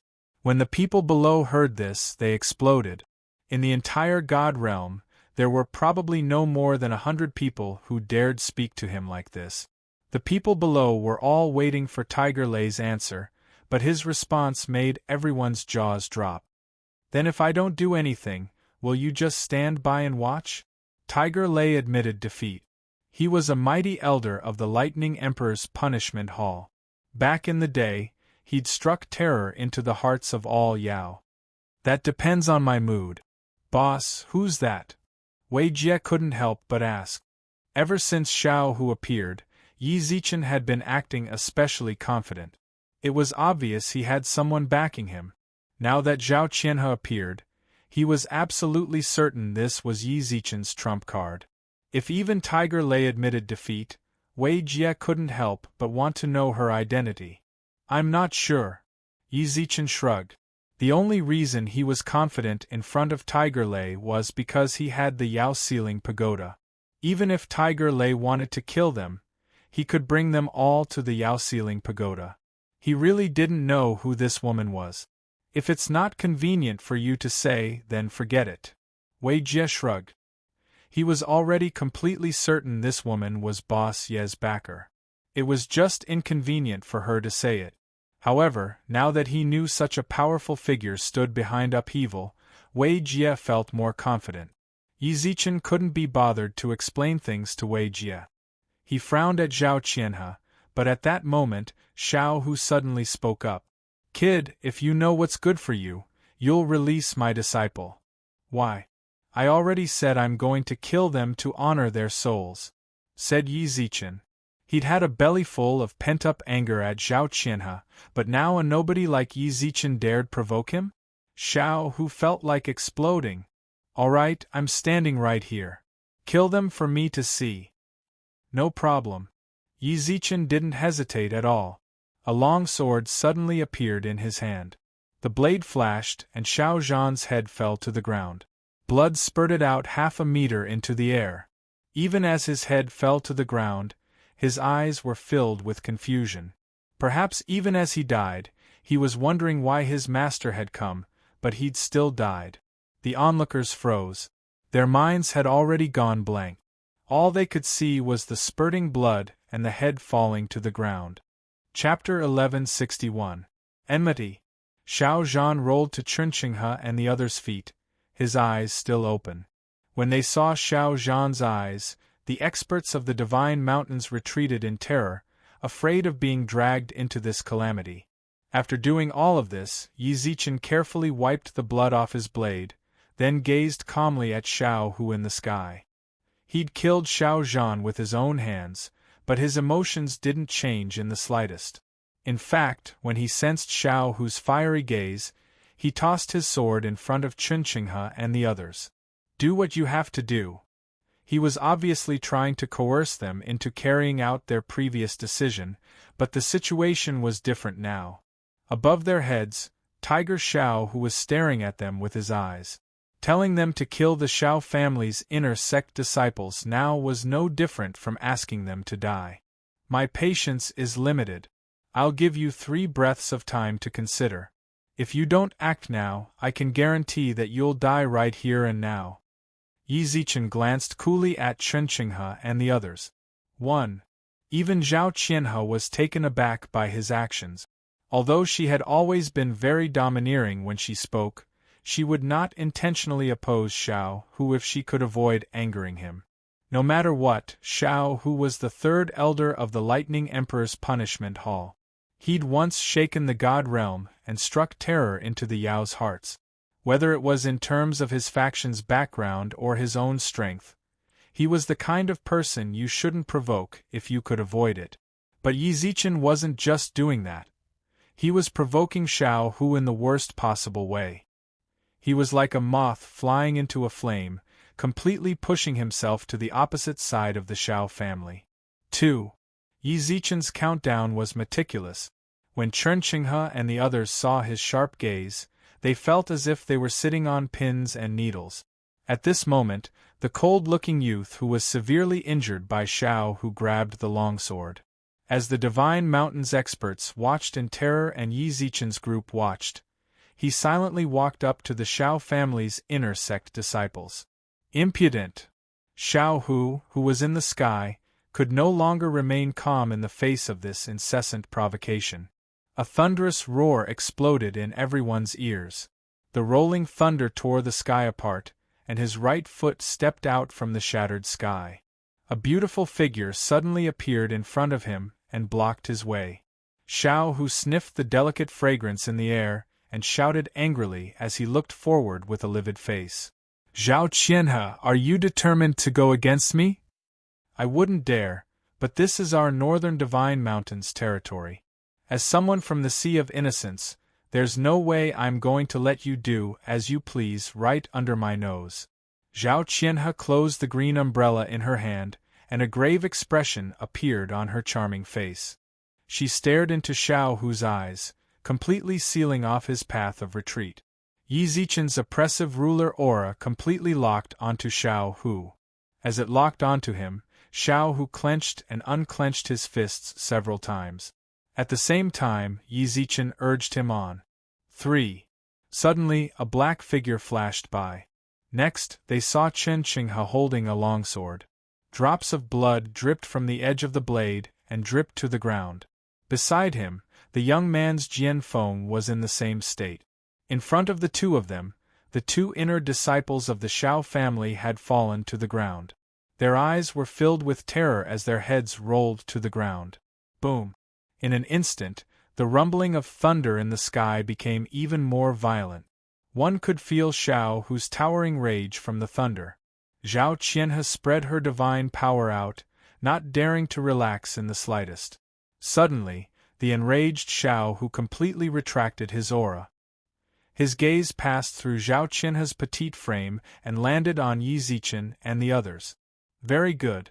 I, Xiao Hu, will remember this grudge on behalf of the Shao family. Longevity Sword Sect, Yellow Wind Sect, and School of Imperial Beasts. I'll remember them too. The disciples of the Longevity Sword Sect and Yellow Wind Sect lowered their heads, their hearts filled with terror.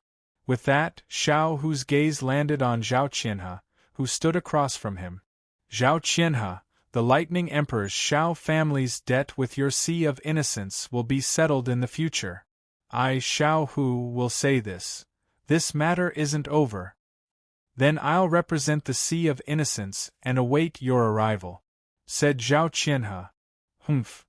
With a furious snort, Xiao Hu, who'd shattered the heavens, suddenly disappeared from everyone's line of sight. After he disappeared, the doomsday-like sky gradually returned to its original state. However, after Xiao Hu left, Chen Qinghe and the Yellow Wind Sect disciples couldn't relax. Just now, Xiao Hu had mentioned their gang by name. Presumably, once he returned to his clan, he wouldn't let them off the hook. After doing all this, Chen Qinghe panted heavily. His chest heaved up and down violently, and his eyes stared blankly at his hands. The youth's expression didn't change in the slightest. After Xiao Hu left, he viciously stabbed his sword into the ground, then turned to Yi Zichen and cupped his hands. I've already followed your instructions and killed Xiao Hu's disciples right in front of him. Is that right? Can you let my fellow disciples return to the sect? Of course. I'm a man of my word. You're all safe now, but... His gaze fell on the Yellow Wind Sect disciples.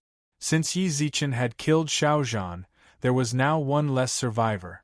When the two female disciples from the Yellow Wind Sect noticed their gazes, they revealed terrified expressions. Their senior brother Huang furrowed his brows and reached out with his right hand towards the sword on the ground. Sword light flashed, and Gao Xiong's group's heads were separated from their necks. Chiron Fei was also among them. In order to plan this, he'd racked his brains. He'd sowed discord between Gao Ruelong and Gao Ruelong, causing their most likely successor to die. Then, he'd plotted Gao Ruelong's death and framed upheaval. Everything had gone according to his plan. He'd thought he could use this opportunity to get revenge for what happened at the 100 Daybreaks Inn and the humiliation of the Wu family breaking off their engagement. He never would have guessed that things would turn out like this. After killing Gao Xiong and the others, senior brother Huang tossed his sword to the ground and knelt on one knee. At the same time, he ripped off his spatial ring and held it high above his head. Please, Your Excellency, let us go. Senior brother Huang knelt on the ground, soaked in sweat. Yi Zichen glanced at him coolly. Just as he was about to take the ring, he noticed that it flew into the sky. Chapter 1162. Impression of Zhao Qianhe. The scene of Zhao Qianhe suppressing Xiao, who was still vivid in his mind. If she hadn't appeared, Xiao Hu wouldn't have left so anticlimactic. The surrounding people instinctively made way for him. Yi Zichen sensed that he was coming his way, so he greeted him as a junior. Thank you for your help, senior. Zhao Qianhe walked up to Yi Zichen, who was bowing to her. She didn't say anything for a long time. She naturally didn't act as if she'd spoken to Xiao Hu. She was a ruler. Even if Xiao Hu had affected the northern divine mountain, she wouldn't have been the one to communicate with him.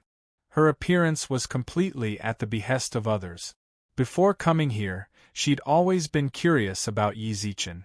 She also wanted to see for herself what the man who'd entrusted her with this task, a man who'd practically praised to the heavens, was really like. However, when she saw it for herself, her impression of Yi Zichen wasn't particularly good. Perverse. Arrogant. He was clearly not even a prime, yet he dared to provoke the Thunder Emperor's clan, which had been established in the god race for tens of thousands of years. He was completely irresponsible for his own actions and acted on his own whims. No fear in his heart. He looked down on everything. There was no subtlety to speak of. In short, in Zhao Qianhe's eyes, there was nothing special about this person. On the other hand, what she saw were countless character flaws that she couldn't look straight at. It was hard to imagine that if it wasn't for her, this arrogant young man might not even be able to survive. She couldn't understand how such a person could receive such a high evaluation from that person. Zhao Qianhe shook her head indifferently and didn't even look at him. She turned to Chen Qinghe and the others. Longevity Sword Sect, Yellow Wind Sect, Beast Governing Sect. Senior. Everyone on the Divine Mountain bowed. Zhao Qianhe spoke again. When Xiao Hu returns, he will definitely cause trouble for all three of you. How about this? When you go back, tell your sect master that, if he doesn't mind, the Northern Divine Mountains Sea of Innocence is willing to take you in. The people of the Divine Mountains had been panicking over how to face their sects, but when they heard Zhao Qianhe's offer, they all lit up with hope. The Xiao family was the Thunder Emperor's family, and they were extremely powerful. If such a force bore a grudge against them, their sects would never be able to rise again. They might even become abandoned pawns left behind to preserve their sections. But if they could attach themselves to the Northern Divine Mountains Sea of Innocence, that would be a completely different situation. The Sea of Innocence was a power that could stand shoulder to shoulder with the Lightning Emperor's family. With the Sea of Innocence's protection, even the Lightning Emperor's family would have no choice but to suffer in silence. However, even if they remembered this grudge, they couldn't truly destroy their sect. As for them, who might become the abandoned pawns of the sect, they might even be able to become the heroes who helped the sect establish such a powerful backer. We will definitely explain it to the sect leader when we return to the sect. Chen Qinghe and the others nodded. Yes. Nodding calmly, Zhao Qianhe turned to leave as well. The lower lands of the Divine Mountains were left for those below the Supremes to live in. Existences like her couldn't stay here for too long. Just as she was about to return to the Divine Mountains, Yi Zichen called out to her from behind. Senior, please wait. Zhao Qianhe turned around indifferently, then looked at Yi Zichen with an indescribable expression. Senior, please return those 2 rings to me. They belong to me, of course. She unfolded the rings, looked at them, then glanced at Yi Zichen's serious expression. Only then did she say her first words to him. They belong to you? That's right. Yi Zichen's expression was solemn. My friend gave me those rings in exchange for their safety. They belong to me, of course. Without me, how could you possibly talk about safety? Besides, I wasted quite a bit of my time taking action. If I don't even get those 2 rings, wouldn't that be a bit of a loss? Said Zhao Qianhe. Senior, you must be joking. You've gained far more than I have. In response to Zhao Qianhe's question, Yi Zichen pressed his lips into a smile. You've gained the support of the Longevity Sword Sect, the Yellow Wind Sect, and the School of Imperial Beasts. I'm sure these 3 aren't small factions on the Divine Mountains. With the addition of these 3 factions, the Sea of Innocence's overall strength will rise to a whole new level. After receiving so many benefits, can you really say you didn't get anything at all? The onlookers were shocked beyond belief. It was just 2 rings. The resources contained inside were most likely limited. Yet Yi Zichen was haggling with someone who'd defeated even Xiao Hu just because of those 2 rings. They really didn't know whether to say he was extraordinarily courageous or that there was something wrong with his brain. Even senior brother Huang of the Yellow Wind sect wanted Yi Zichen to shut up. If worst came to worst, he'd just send him 2 more rings. Otherwise, if that senior took advantage of the rings and even found the Yellow Wind sect an eyesore, wouldn't that be a huge loss? Especially when it came to the thoughts of powerful seniors, it was hard to fathom. Yi Zichen couldn't deny the possibility of that happening. When she heard Yi Zichen's eloquent argument, Zhao Qianhe smiled calmly and tossed the rings to him. Yi Zichen caught the rings and bowed, but Zhao Qianhe had already turned around and disappeared from everyone's sight. However, before she left, she'd already had a terrible impression of Yi Zichen.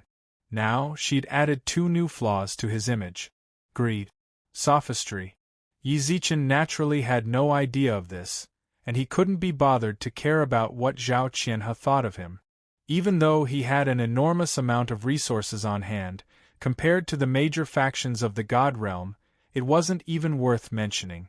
Even if the rings the Yellow Wind sect had given him didn't contain many resources, he couldn't just throw them away like that. Besides, given Zhao Qianhe's status, she didn't have much use for them. He might as well give them to Yi Zichen so he could use them on his blade. Yi Zichen naturally handed the ring back to the chief steward, Jiao Qi. At the same time, he glanced at the corpses strewn across the courtyard and gestured for Upheaval's members to clean them up. At the same time, he turned to the cultivators from the Divine Mountains. "I won't keep you any longer. Go back to wherever you came from. Then we won't impose on you any longer. If you have the chance, Brother Yi, please come visit our Eternal Sword sect." Chen Qinghe cupped his hands respectfully, then left with his 2 fellow disciples. And the Yellow Wind sect. The members of the Yellow Wind sect disappeared as well. As for the members of the School of Imperial Beasts, the other 2 wanted to greet them politely, but they'd never spoken to Yi Zichen in the first place. The cold-faced youth who'd killed the Xiao family members didn't seem to be good with words either. He simply cupped his hands in greeting, then disappeared as well. After taking care of everything with great difficulty, Yi Zichen felt an inexplicable wave of exhaustion wash over him. He seemed unyielding and arrogant, but this was all based on his calculations. Exhausted, he left everything to Wei Jie, then returned to the room the gang had prepared for him to rest. However, as soon as he pushed open the door. Chapter 1163. Chapter 1163. Su Yun's return. When Yi Zichen entered his room, he heard a soft voice. That familiar tone made him raise his head abruptly. He kept looking around the room, but what he saw was an empty room. Yi Zichen laughed self-mockingly, then shook his head and chucked his jacket onto the clothes rack beside the bed. "I'm hearing things again." Ever since the war with the demons, Yi Zichen would often hear things like that in the dead of night. Su Yun, or Xia Kiki Yi Zichen, walked to the window and took out some wine from his ring and placed it on the windowsill. Yi Zichen leaned against the windowsill and poured the wine into his mouth, while he couldn't help but think back to the past. If I didn't join that group, would things be different now? He had really asked himself this question countless times. If he hadn't entered that group in the heavenly court, would his current life have been a different possibility? Su Yen and Xia Kiki were still the goddesses in his heart, and the people in his dorm were still his brothers. After graduating from university, they would go their separate ways and go about their own business. After a few years, a letter would bring them back together, and they would talk about their experiences in the past few years. Although that kind of life was boring, it was much more satisfying than his current life of scheming, and walking on the edge of a knife. "What, you like to lament now that you're so old? This doesn't seem like you." At that moment, another sentence appeared in the room. Yi Zichen turned around abruptly when he heard that. He was now completely certain that he wasn't hearing things.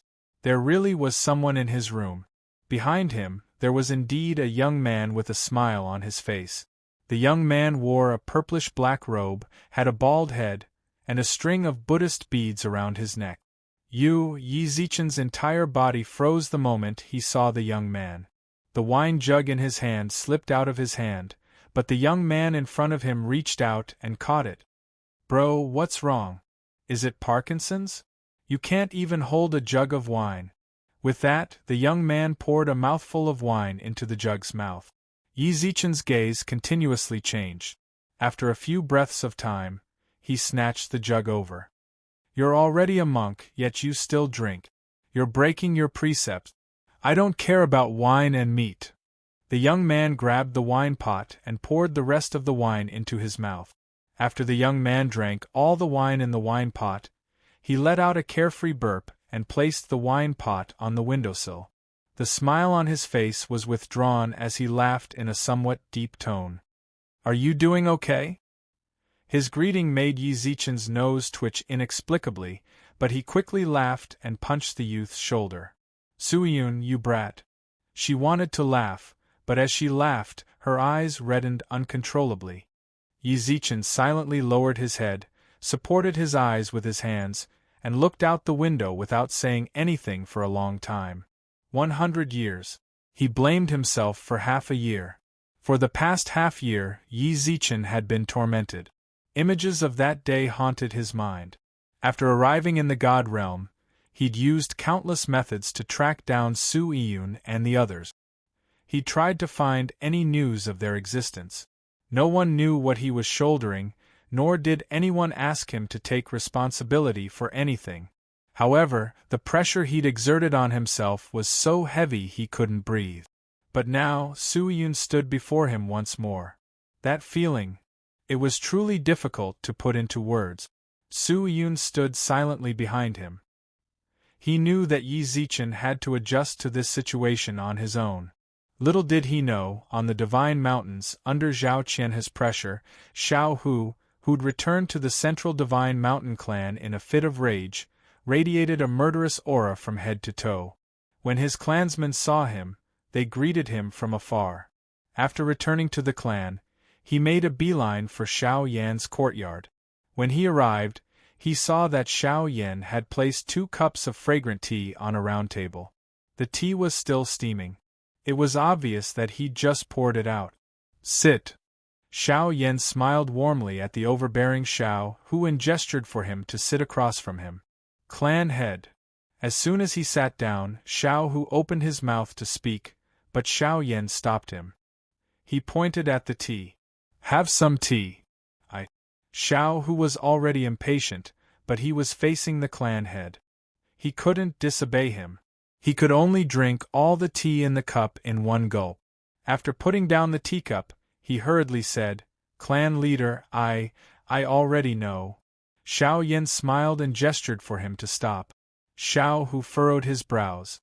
"Clan head, you already know? Didn't they just kill the 3 inner sect disciples we sent? The Longevity Sword sect, Yellow Wind sect, and School of Imperial Beasts were among them. Since you already know, then why? What else could I do?" Xiao Yan glanced at Xiao Hu coolly.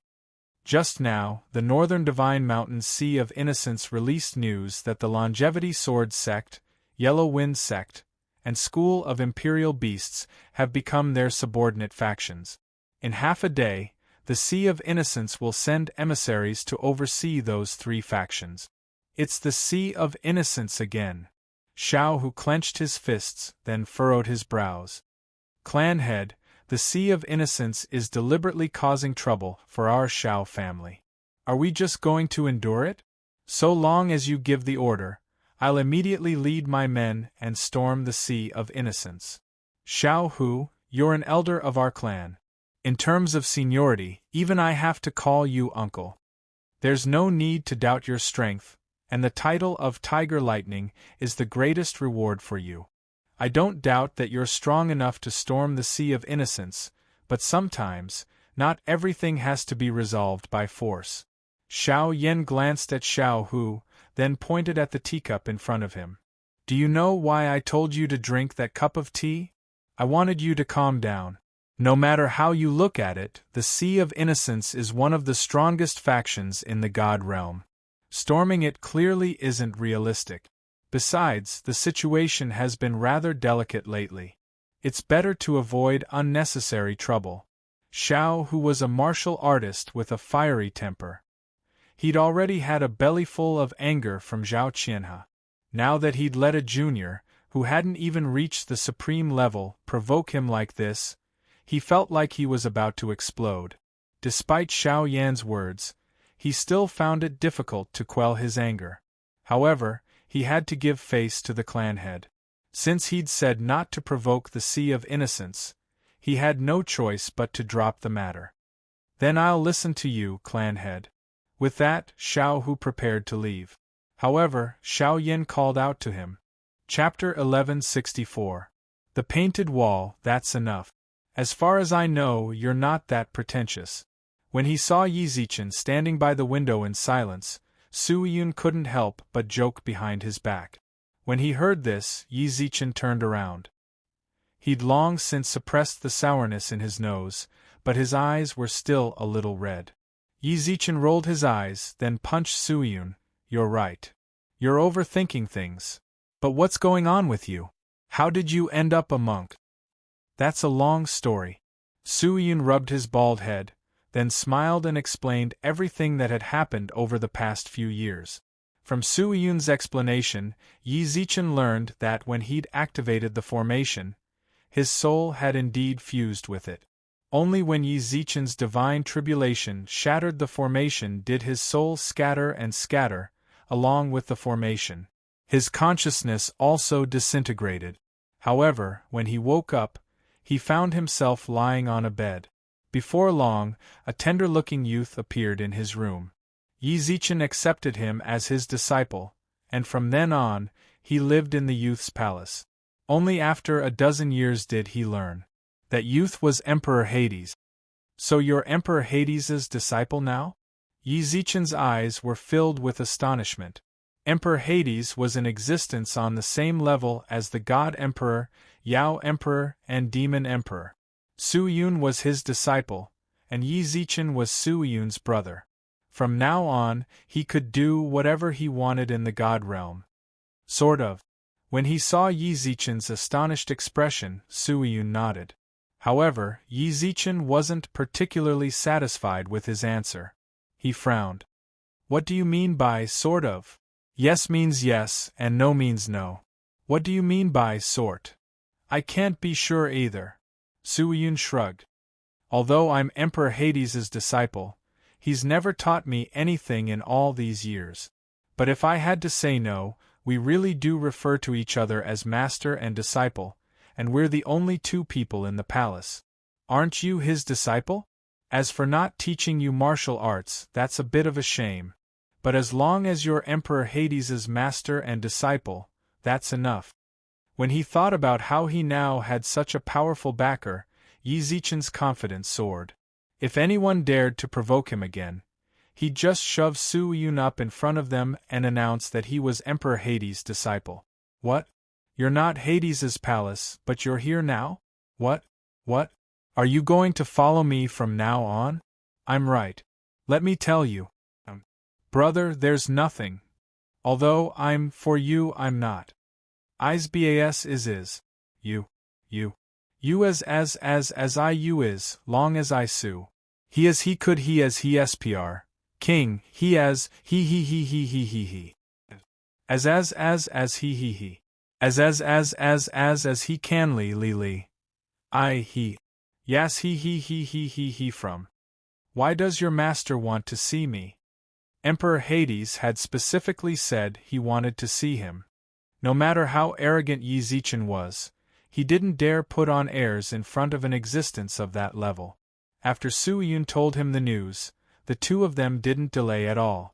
They hurried from Ice Blue City to Emperor Hades's palace in the River Styx. As soon as they entered the River Styx, Yi Zichen couldn't help but feel his heart skip a beat. In just half a minute, they'd already sensed the auras of at least 10 supreme-level savage beasts heading their way. Their eyes were filled with ferocity. If it weren't for the medallion in Su Yun's hand, The savage beasts would have torn them apart long ago. We're here. An hour later, Su Yun and Yi Zichen reached the bottom of the valley and stopped outside a temporary palace. When they landed, Yi Zichen instinctively looked it up and down. In the end, his gaze landed on the black demon dragon's eyes. Don't look. Su Yun immediately tried to stop him, but to his surprise, Yi Zichen didn't notice anything amiss at all. What's wrong? Yi Zichen looked at him in bewilderment. When he saw that Yi Zichen was fine, Su Yun couldn't help but frown. You don't feel any discomfort? How could I feel discomfort? Yi Zichen was speechless. That shouldn't be the case. The celestial sand hound divine generals had been heavily injured when they looked into the black demon dragon's eyes. If Emperor Hades hadn't intervened, they might have sustained serious injuries. Emperor Hades had told him that even ordinary rulers would fall into a daze if they looked into the black demon dragon's eyes. Anyone below the diviner level would find it hard to escape death. Yi Zichen hadn't even reached the Earth Supreme level yet, but after looking into the black demon dragon's eyes, he was completely fine. This bro of his was no ordinary person. Why are you looking at me like that? Didn't you say Emperor Hades was looking for me? Let's hurry inside. Under Su Yun's strange gaze, Yi Zichen felt uncomfortable and couldn't help but speak up. As soon as he spoke, the palace's doors opened on their own and a deep rumble echoed out from within. Come on in. Surprisingly, the doors didn't lead straight ahead. Instead, they opened up a staircase that led downward. The staircase was so deep that they couldn't see the end. Both sides of the staircase were pitch black. Yi Zichen and Su Yun felt their way down, but after descending for who knew how many steps. On both sides of the wall, a row of wall fires ignited. The flames illuminated the pitch-black hallway, and Yi Zichen saw that the walls were covered in countless diagrams. What made him feel strange was that when he looked at these patterns, he actually felt that they were more or less familiar. When he saw the last diagram, he immediately turned to look at Su Yun. What is it? Su Yun asked in confusion. Yi Zichen pointed at the wall. Look at this painting. Huh? There's no painting? Su Yun arched his brows in surprise and looked at the wall. In his eyes there were no diagrams at all. This is clearly... Yi Zichen wanted to explain, but he swallowed his words halfway. After so many years of experience, he'd already realized that he was the only one who could see the diagrams. No one else could see them at all. What made him uneasy was that the last painting he'd seen was a depiction of his battle against the demons. Yi Zichen connected it to the previous diagrams, and he couldn't help but guess that this hallway's walls recorded the cycle of reincarnation. The diagrams he'd seen earlier. Chapter 1165. Meeting Emperor Hades. This was Yi Zichen's cycle of reincarnation. In order to confirm his suspicions, Yi Zichen returned to the first lit spot on the stairs. He placed his hand on the wall and looked at the patterns on it, as well as the words. 2717 BC, 2599 BC, Yellow Emperor Xianyuan. 1105 BC, 1045 BC, King Xin. 795 BC, 771 BC, King Yu of Zhou. Yingzheng, Lubu, Li Shimin, Zhao Kuangyin, and Zhang Sanfeng. The walls clearly recorded their births and deaths, as well as all the major events that had transpired while they were still alive. Their lovers, their lives, and their death. At the end of the stairs they saw Yi Zichen. 9 lives. This was clearly a record of Yi Zichen's 9 lives of reincarnation. Yi Zichen couldn't close his mouth in shock. He stared blankly at the walls, at the records, unsure of what to say. If you've finished reading, come on over. Suddenly, the scene inside the hall changed. The stairs Yi Zichen and Su Yun had taken earlier suddenly disappeared. They were now standing in the center of the hall. At the very front of the hall stood a youth in black robes. He held an ancient tome in his hands and slowly flipped through it. Master! The bald Su Yun immediately bowed to the youth. Yi Zichen, despite his shock, bowed as well. Junior Yi Zichen greets Your Excellency Emperor Hades. The youth closed the tome and set it to the side. Only then did Yi Zichen notice that there was a small bookshelf to the youth's left. The bookshelf was filled with bamboo slips and scrolls. At the same time, the youth looked over. Yi Zichen finally saw Emperor Hades's face clearly. He was too young. Emperor Hades's face was as young as a teenager's. This was completely different from the Emperor Hades Yi Zichen had imagined. However, Emperor Hades's gaze was as deep as the sea, as if it could pierce through time itself. Under his gaze, Yi Zichen felt as if he had no secrets at all. He was standing before him, completely naked. "Yun, you can leave.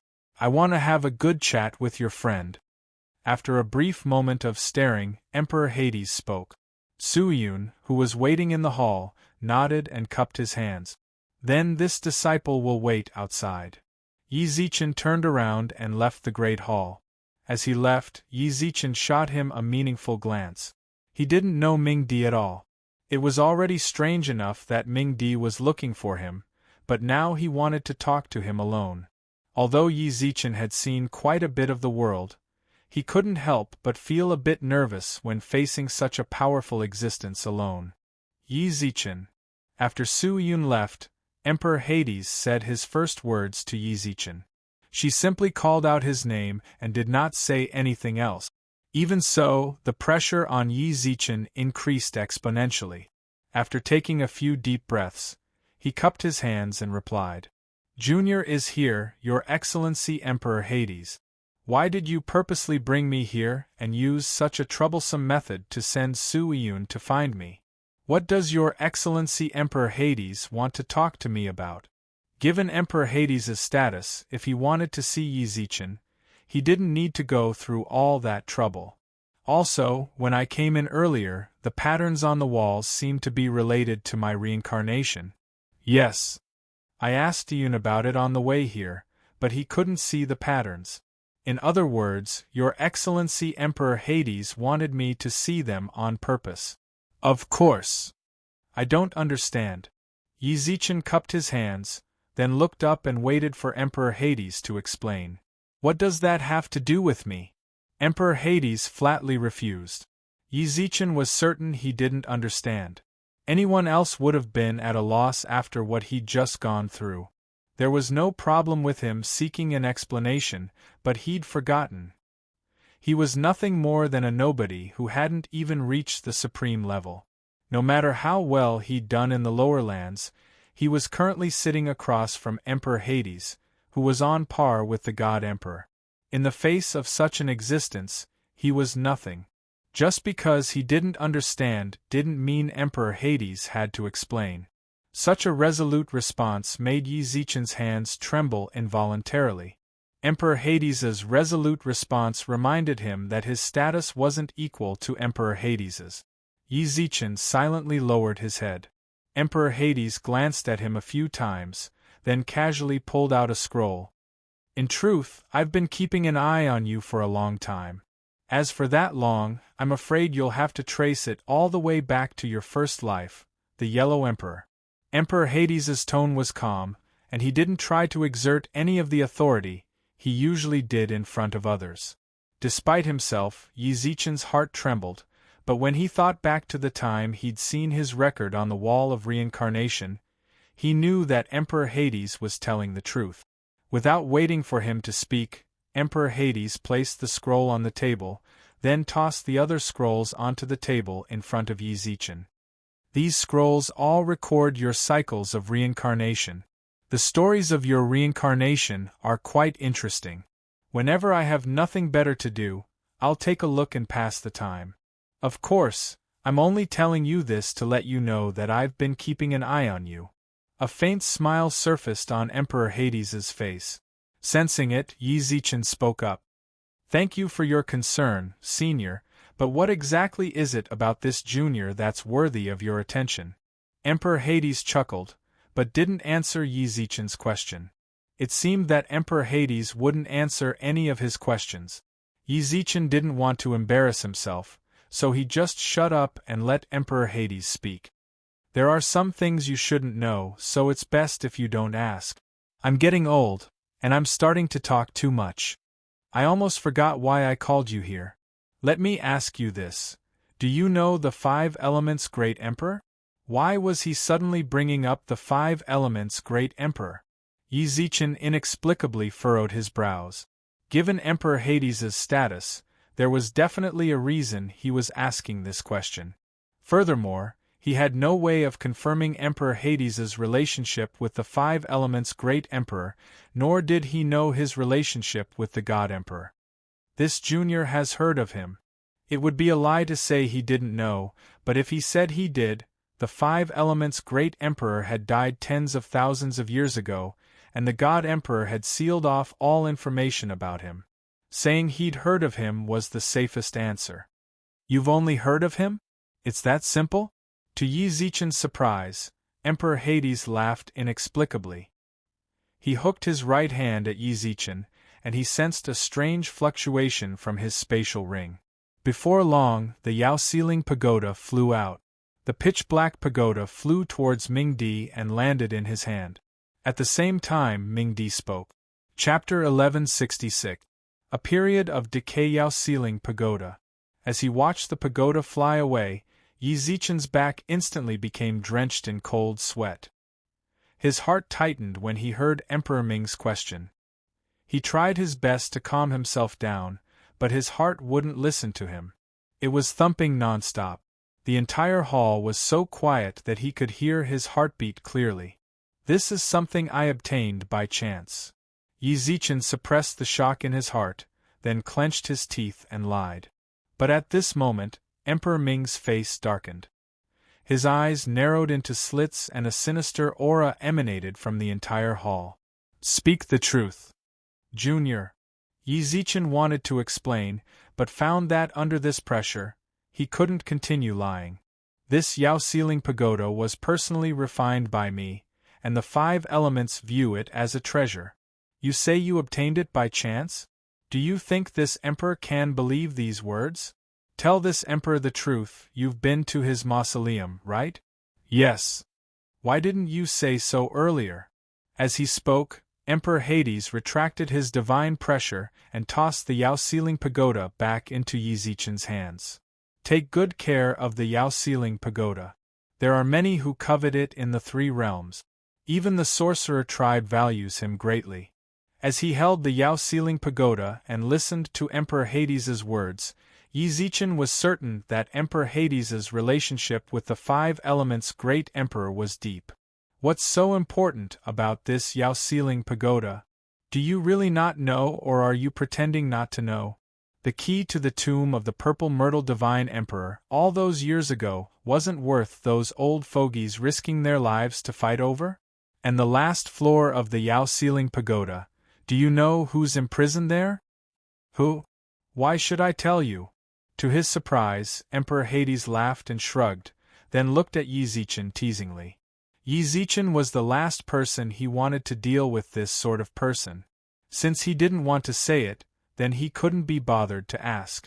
As if sensing Yi Zichen's helplessness, Emperor Hades spoke up. In any case, this Yao Ceiling Pagoda is much more precious than you think. You're lucky to have it. Treasure it. Junior understands. But that's not why I brought you here, said Ming Di. Come forward. Inside Ming Di's palace, Ming Di naturally held the absolute authority. Even if Yi Zichen was unwilling, he could only obediently walk over. Emperor Hades rose to his feet, but to his surprise, he only came up to Yi Zichen's shoulder. He couldn't help but frown. His right hand slapped Yi Zichen's shoulder, forcing him down half a meter. Yi Zichen watched as Emperor Hades's left palm slammed into his forehead. The forehead was a cultivator's most important position. Yi Zichen instinctively tried to dodge, but Emperor Hades didn't give him the chance. His right hand clamped down on Yi Zichen like a pair of iron pincers, preventing him from moving, then pressed his left palm against Yi Zichen's forehead.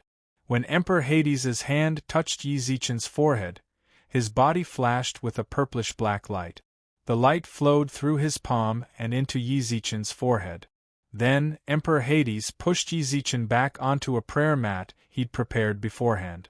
Emperor Hades's legs buckled, and he almost fell to the ground. Master!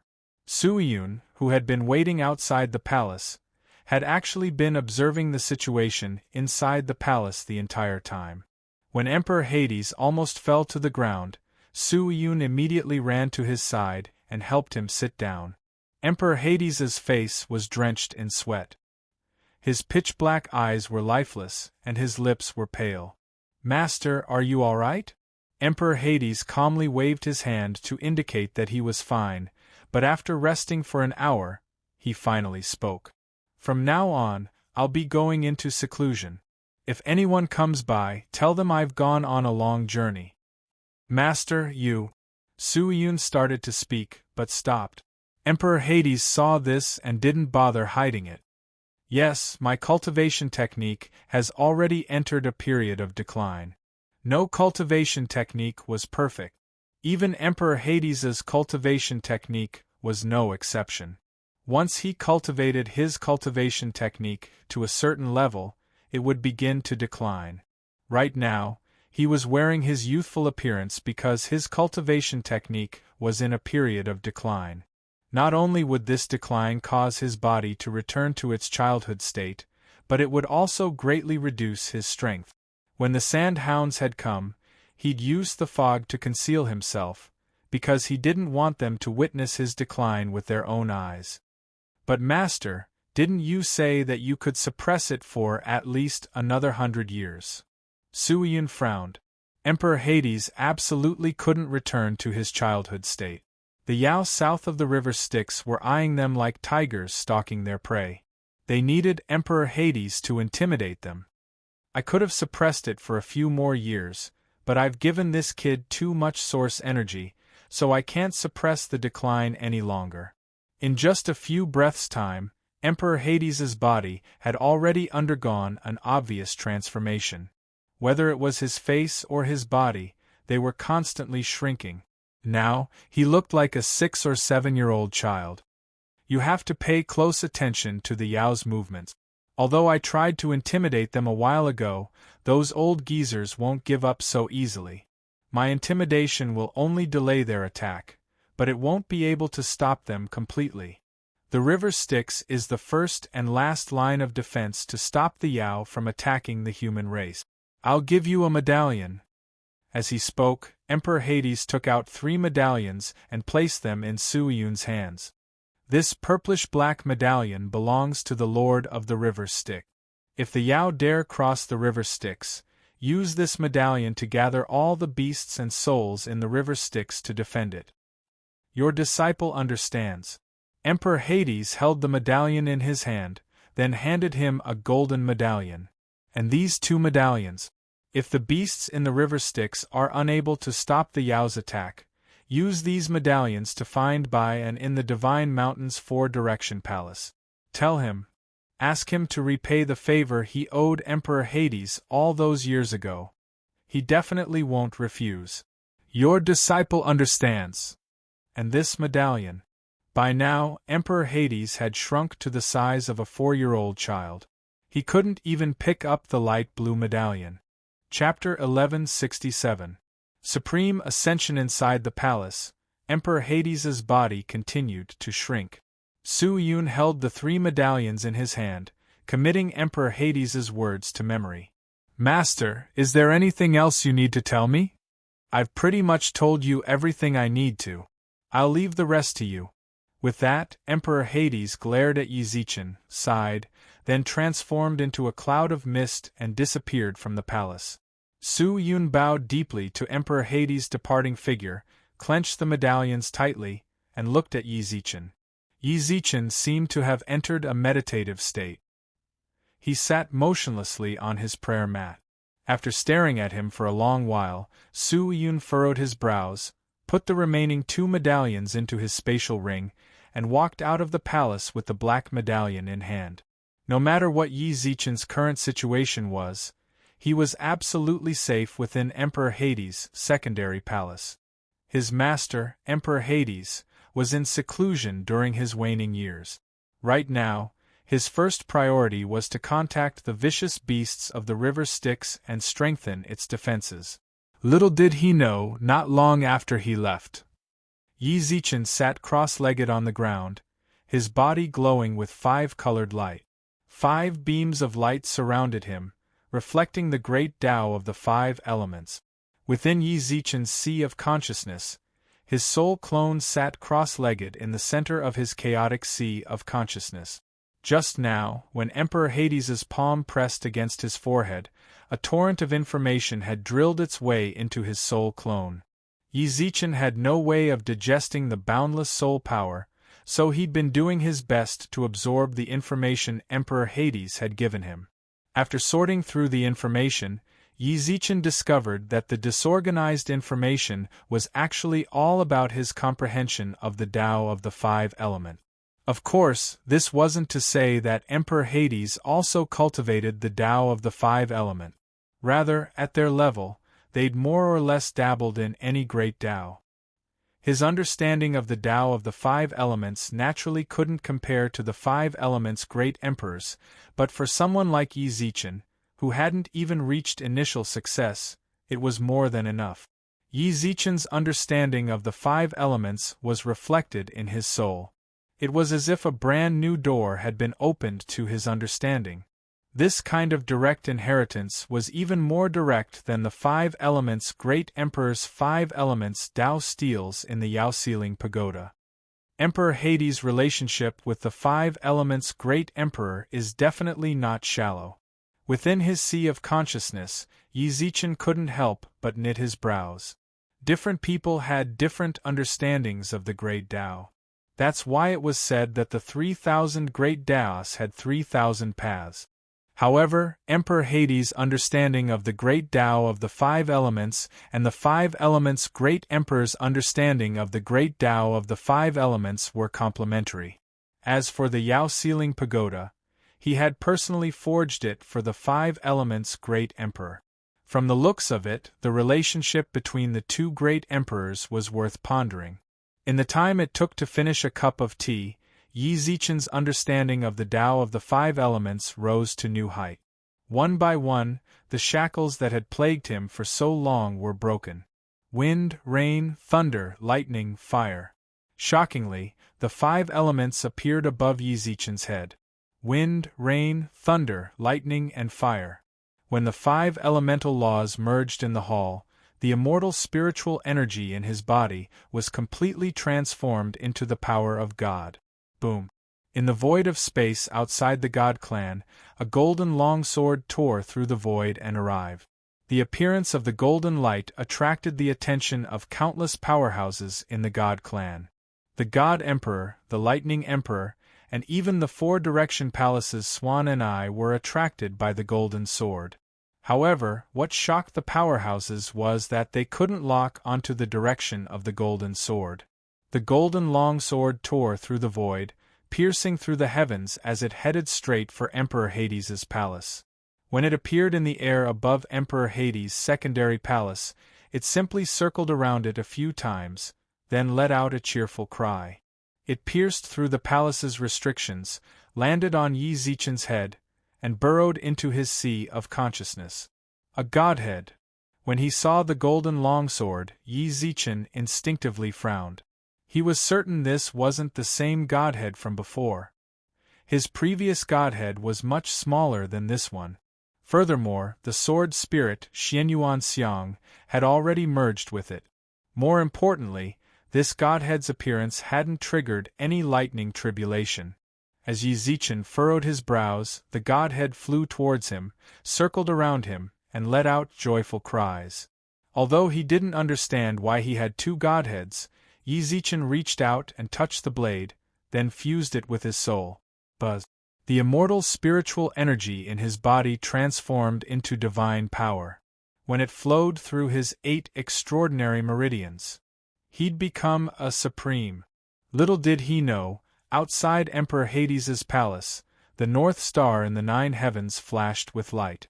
A golden decree emerged from the Emperor's star and floated in the air. The moment the decree appeared, the minister of the left beside him also shone brightly. If anyone was paying attention to the Milky Way, they'd see a scholarly man tens of thousands of feet tall emerge from the minister of the left. The man accepted the decree. A golden brush suddenly appeared in his hand, and he wrote a single word at the very top of the golden decree. After he finished writing, the golden brush in his hand disappeared. At the same time, he placed the decree beside the Emperor's star. The Emperor's star glowed brightly, and the decree disappeared once more. As for the man who'd written it, his body turned illusory and disappeared into the minister of the left. Back in Emperor Hades's palace, Yi Zichen was still oblivious to the changes his body had undergone after becoming a supreme. At that moment, Suiyun, who'd just finished talking to the higher-ups in the river Styx, returned to his palace. When he saw that Yi Zichen had woken up and sensed the change in his aura, he couldn't help but laugh. "Congratulations on breaking through. Congratulations, congratulations. Where is Emperor Hades now? I'll have to thank him for helping me break through." Achieving minor mastery of all 5 elements at once had troubled Yi Zichen for quite some time. He'd only become a supreme so quickly because of Emperor Hades's help. When he mentioned Emperor Hades, Su Yun's expression darkened. Yi Zichen sensed the change in his expression and couldn't help but ask, "What is it?" He couldn't tell anyone that Emperor Hades was in a state of decline, but when he considered Yi Zichen's relationship with him, as well as the fact that Emperor Hades had spared no effort in helping him break through, he decided not to hide it from him. Master is currently in a state of decline. He doesn't even have 1/10 of his strength left, so he has to go into seclusion. A state of decline. Yi Zichen furrowed his brows. "I can't explain it to you in such a short time, but before Master goes into seclusion, he asked me to tell you something." "What is it?" Next, Suiyun took out a light blue command medallion and placed it in Yi Zichen's hands. Chapter 1168. Nine-Tailed Fox, Nine-Tailed Heavenly Fox Clan? Yi Zichen froze. If he went to the Nine-Tailed Fox Clan, didn't that mean he'd see Suiyun? Suiyun knew what he was thinking and nodded. "It's the tribe that my little sister is in. But when you get there, don't forget about the important matters. I'm afraid Master wants you to go directly to the mortal world after you go there. The sword spirit of the Xianyuan sword has already awakened. The divine race, demon race, and demon race have all sent people down to fight for it."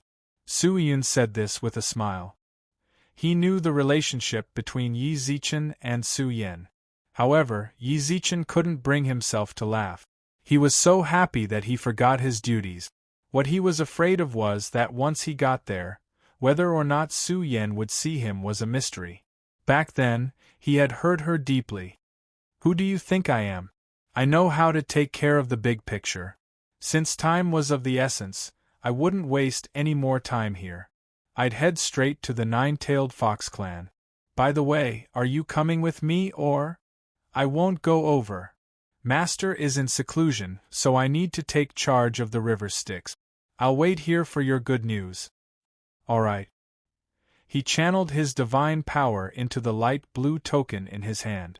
When it did, the token glowed faintly, and a blue door appeared in Hades' palace. Yi Zichen walked inside, then cupped his hands towards Suiyun. "Then let's part ways here. Farewell." Suiyun chuckled, then Yi Zichen disappeared through the door. When the hall returned to silence, Suiyun, who was still brimming with a smile, suddenly withdrew his smile. He held the other 2 tokens in his hands and spoke with a grave expression. "Master, I'm afraid that your seclusion will not only make the people of the demon race active, but even the old fellows of our netherworld river will also move." The Nine-Tailed Fox Clan. In ancient times, they were a peak race that had fought together with the Myrtle Imperial Star's Divine Master to defend against the demon race's attack, causing great damage to the race's vitality. Even after hundreds of thousands of years, this race had yet to recover even half of its peak. Even so, the current Nine-Tailed Heavenly Demon still had a transcendent status in the demon race, but it was no longer as glorious as it had been during the primordial Divine Master era. The Fox Clan's back mountain was already part of the heavenly nine-tailed Fox Clan's territory. Those who lived here were the purest members of the Fox Clan, as well as the young foxes of the Fox Clan. This was the safest place in the Fox Clan. It was difficult for outsiders to enter this place, but today they caught an intruder. A person was tied to the trunk of an ancient, towering tree in the back mountains. This was none other than Yizichin, who'd entered the nine-tailed Fox Clan through the medallion. His appearance startled the little foxes playing in the back of the mountain. Before he could explain, the little foxes ran over and tied him up. These little foxes weren't even Yao Kings yet. Given Yizichin's strength, dealing with them was too easy. However, he was here on a mission, so there was no need for him to get angry with these kids. Hey, it's a misunderstanding, a misunderstanding. I'm here to see your clan head. I have absolutely no ill intentions towards you, said Yizichin helplessly. There were at least 30 immature little foxes standing in front of him. They'd all taken human form, but they looked no more than 7 or 8 years old.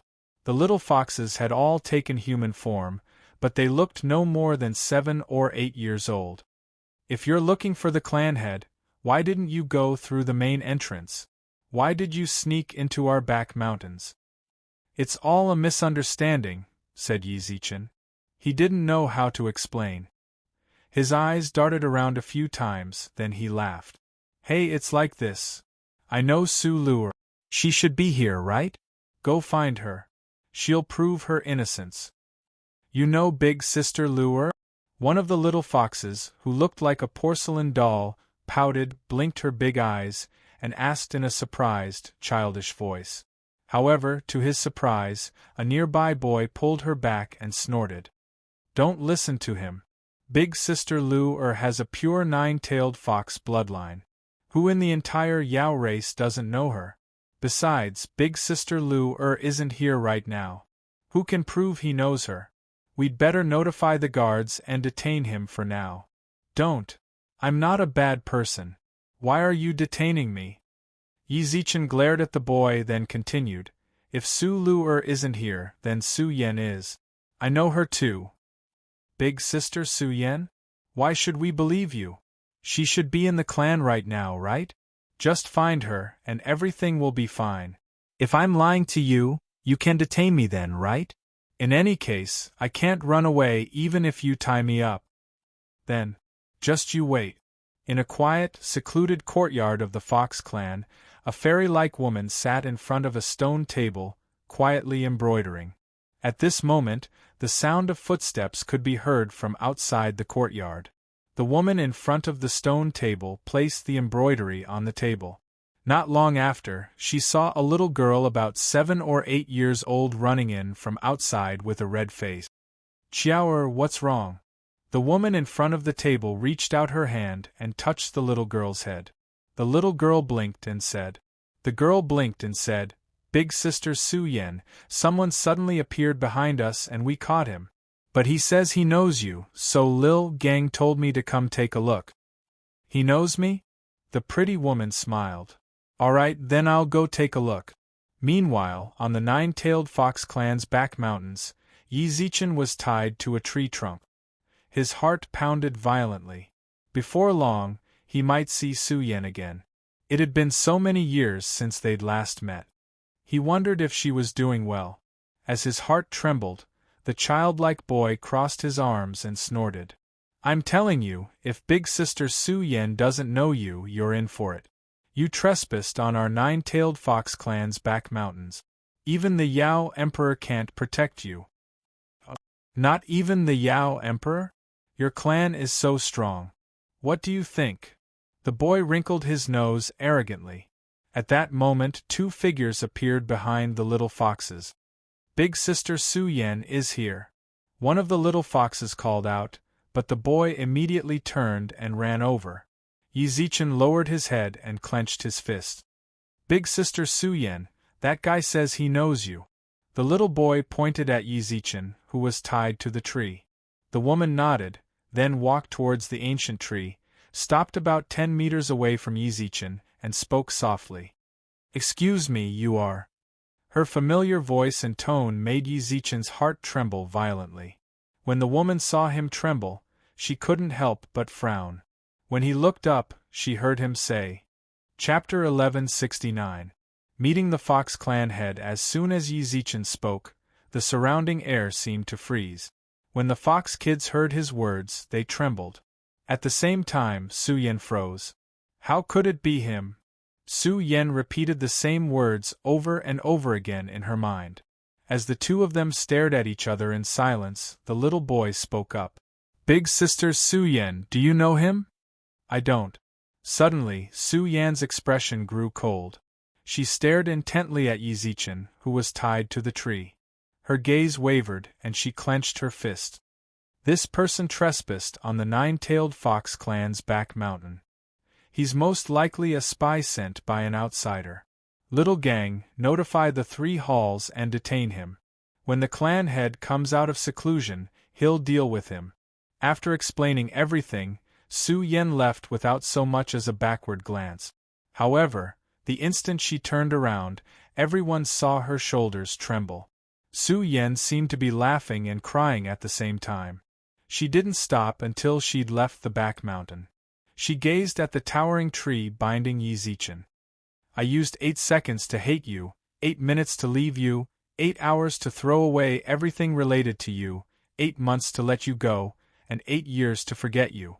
But then you said, 'Are you all right?' All of my memories came back to me. Why? I said I'd hate you for the rest of my life, but I'll never forgive you. But you're still alive. That's great." The hot tears in her eyes flowed down like a broken dam.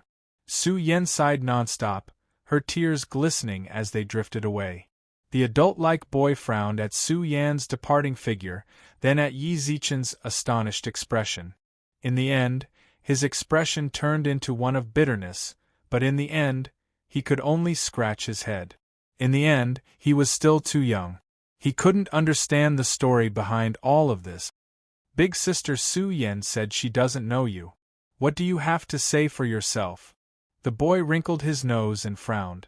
Yizichin, who was tied to the tree, pursed his lips and smiled, but did not try to defend himself. "I don't." Yizichin barged into the nine-tailed fox clan's back mountain. As expected, he landed in the dungeon. Sniffing the damp air around him, he recalled Su Yan's attitude towards him back then.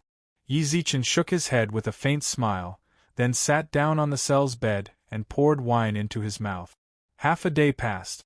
Yizichin just sat there, looking up at the only window through which the sun shone, and continued to drink. Rumble. At this moment, the door to the dungeon opened and a tall, cold, and arrogant woman walked in. The woman walked right up to Yizichin's cell and instinctively covered her nose with a frown. "Why does it reek of alcohol?" When Yizichin heard the newcomer's words, he put down his wine gourd and glanced at the cell door. When he saw the woman, he couldn't help but purse his lips into a smile. "Sister Luer, long time no see. It really is you." When Su Luer saw that the person in the cell was Yizichin, she didn't seem surprised at all. Rather, she seemed to think it was only natural. "As soon as I returned to the clan, I heard that someone had barged into the back mountain. He even said that he knew me and my sister. Just now, when I went to see my sister, she stammered and stammered, as if she'd been crying not too long ago. After thinking it over, I figured it had to be you." After 100 years, Su Luer had grown even colder and more arrogant. Her every word and action seemed inhumane. She'd long since disliked Su Yan and Yizichin. It was only after their experiences that her impression of Yizichin had changed slightly. But now, Su Yan seemed to be deeply opposed to Yizichin. She naturally wouldn't try to get them back together. "I heard from those kids that you're here to see the head of the nine-tailed fox clan." Coincidentally, the clan head just emerged from seclusion. "I'll take you to him now." Yizichin broke the prison's seal and opened the door, then stepped out of his cell and said, "What's wrong with you?" "Thank you, Sister Luer. It's no trouble at all. Although I've never liked you, I understand you a little. Since you said you had business with the clan head, it naturally wasn't a lie. I don't want my little sister's stubbornness to delay your business. Su Luer glanced at him coolly, then walked out of the dungeon. Yi Zichen sighed inexplicably. He swallowed the words he'd wanted to say, then silently followed her out. Su Luer led Yi Zichen to a bamboo forest. It was impossible to tell how old the 1-inch-wide bamboos were, and they towered into the sky with no end in sight. The layout of the bamboo forest was even more peculiar. Countless paths crisscrossed one another. If one wasn't careful, they'd get lost in the forest. Yi Zichen didn't know how many twists and turns they'd taken, but by the time Su Luer led him out of the bamboo forest, he saw a steaming hot spring. Beside the spring stood a bamboo building. Wan. Su Luer, who'd been leading the way, suddenly stopped and bowed towards the hot spring. Only then did Yi Zichen notice that, beneath the steam, there was a woman with her back to him. Her back was as white as snow and as smooth as a pearl. With just a glance, Yi Zichen felt his heart tremble. He hurriedly averted his gaze, not daring to profane her in the slightest. She's here. The woman's voice was gentle. Yi Zichen heard a voice in the water, and before long, the woman spoke again. Come over here. The woman had already put on her clothes and was sitting at a table by the side of the spring. Su Luer and Yi Zichen walked up to the woman, stopped about 5 meters away, and cupped their hands in greeting. Yi Zichen greets the clan head. The woman looked Yi Zichen up and down, then nodded at Su Luer. Luer, you can leave for now. Su Luer disappeared into the bamboo forest without any hesitation. The beautiful woman pointed to the seat across from her. Sit. The Fox clan truly lived up to their reputation as the Yao race's most handsome men and beautiful women. They were the most handsome of all Yao. The Fox clan's clan leader in front of him was an existence that was extremely beautiful. What's more, she wasn't just beautiful, she was also one of the strongest existences in all of the upper 3 realms. As he sat across from her, Yi Zichen felt somewhat ill at ease. Did Emperor Hades send you? After a long silence, or rather, after sizing him up for a long time, the Nine-Tailed Fox clan's clan leader finally spoke. Chapter 1170. Chapter 1170. Getting close, why should I? The Fox clan head laughed disdainfully, her eyes flashing with faint resentment. Back then, I, Su Wan, prostrated myself and begged Emperor Hades to find the 5 elements souls in the River of Time. But he locked himself away for 3 months, and now he's begging me. Why should I help him? Yi Zichen hadn't guessed the Fox clan head and Emperor Hades had such a past. When he heard this, his heart sank. Wasn't Emperor Hades trying to screw him over? Even if it were him, he definitely wouldn't help her. So that's how it is. Emperor Hades is too inhuman. Yi Zichen changed the subject and spoke on Su Wan's behalf. What was Emperor Hades thinking? How could he shamelessly ask me to beg you? If he'd asked me directly, there'd be no way I'd come here and embarrass myself like this. Yi Zichen slapped his thigh, his gaze brimming with disdain for Emperor Hades. Yi Zichen wasn't putting on an act. This was absolutely his honest opinion. There was nothing fake about it. If Emperor Hades had helped her back then, that would have been fine. But if he hadn't, he'd shamelessly come begging for help. How shameful! Child, you're quite a sensible person. Su Wan nodded in satisfaction. Emperor Hades had rejected her all these years, and she'd always remembered it. Although she didn't hold a grudge against him, there was no way they'd ever cross paths again. They'd just be strangers. That's for sure. I'm absolutely a sensible person. He thumped his chest. In that case, you should go. This time, it was Su Wan's turn to slam on the brakes. Yi Zichen was stunned. Indeed, he didn't think much of Emperor Hades's behavior, but he had to go back to the lower 3 realms. Forget visiting his old friends, he had to get the Xianyuan sword back. Aside from the Nine-Tailed Fox clan, he had no idea how to get back to the lower 3 realms. Yi Zichen's smile stiffened. He rubbed his nose, his eyes darting back and forth. Auntie Wan, this. Su Wan couldn't help but knit her brows when he called her Aunt Wan. Hey, big sister Lu called you Auntie Wan, right?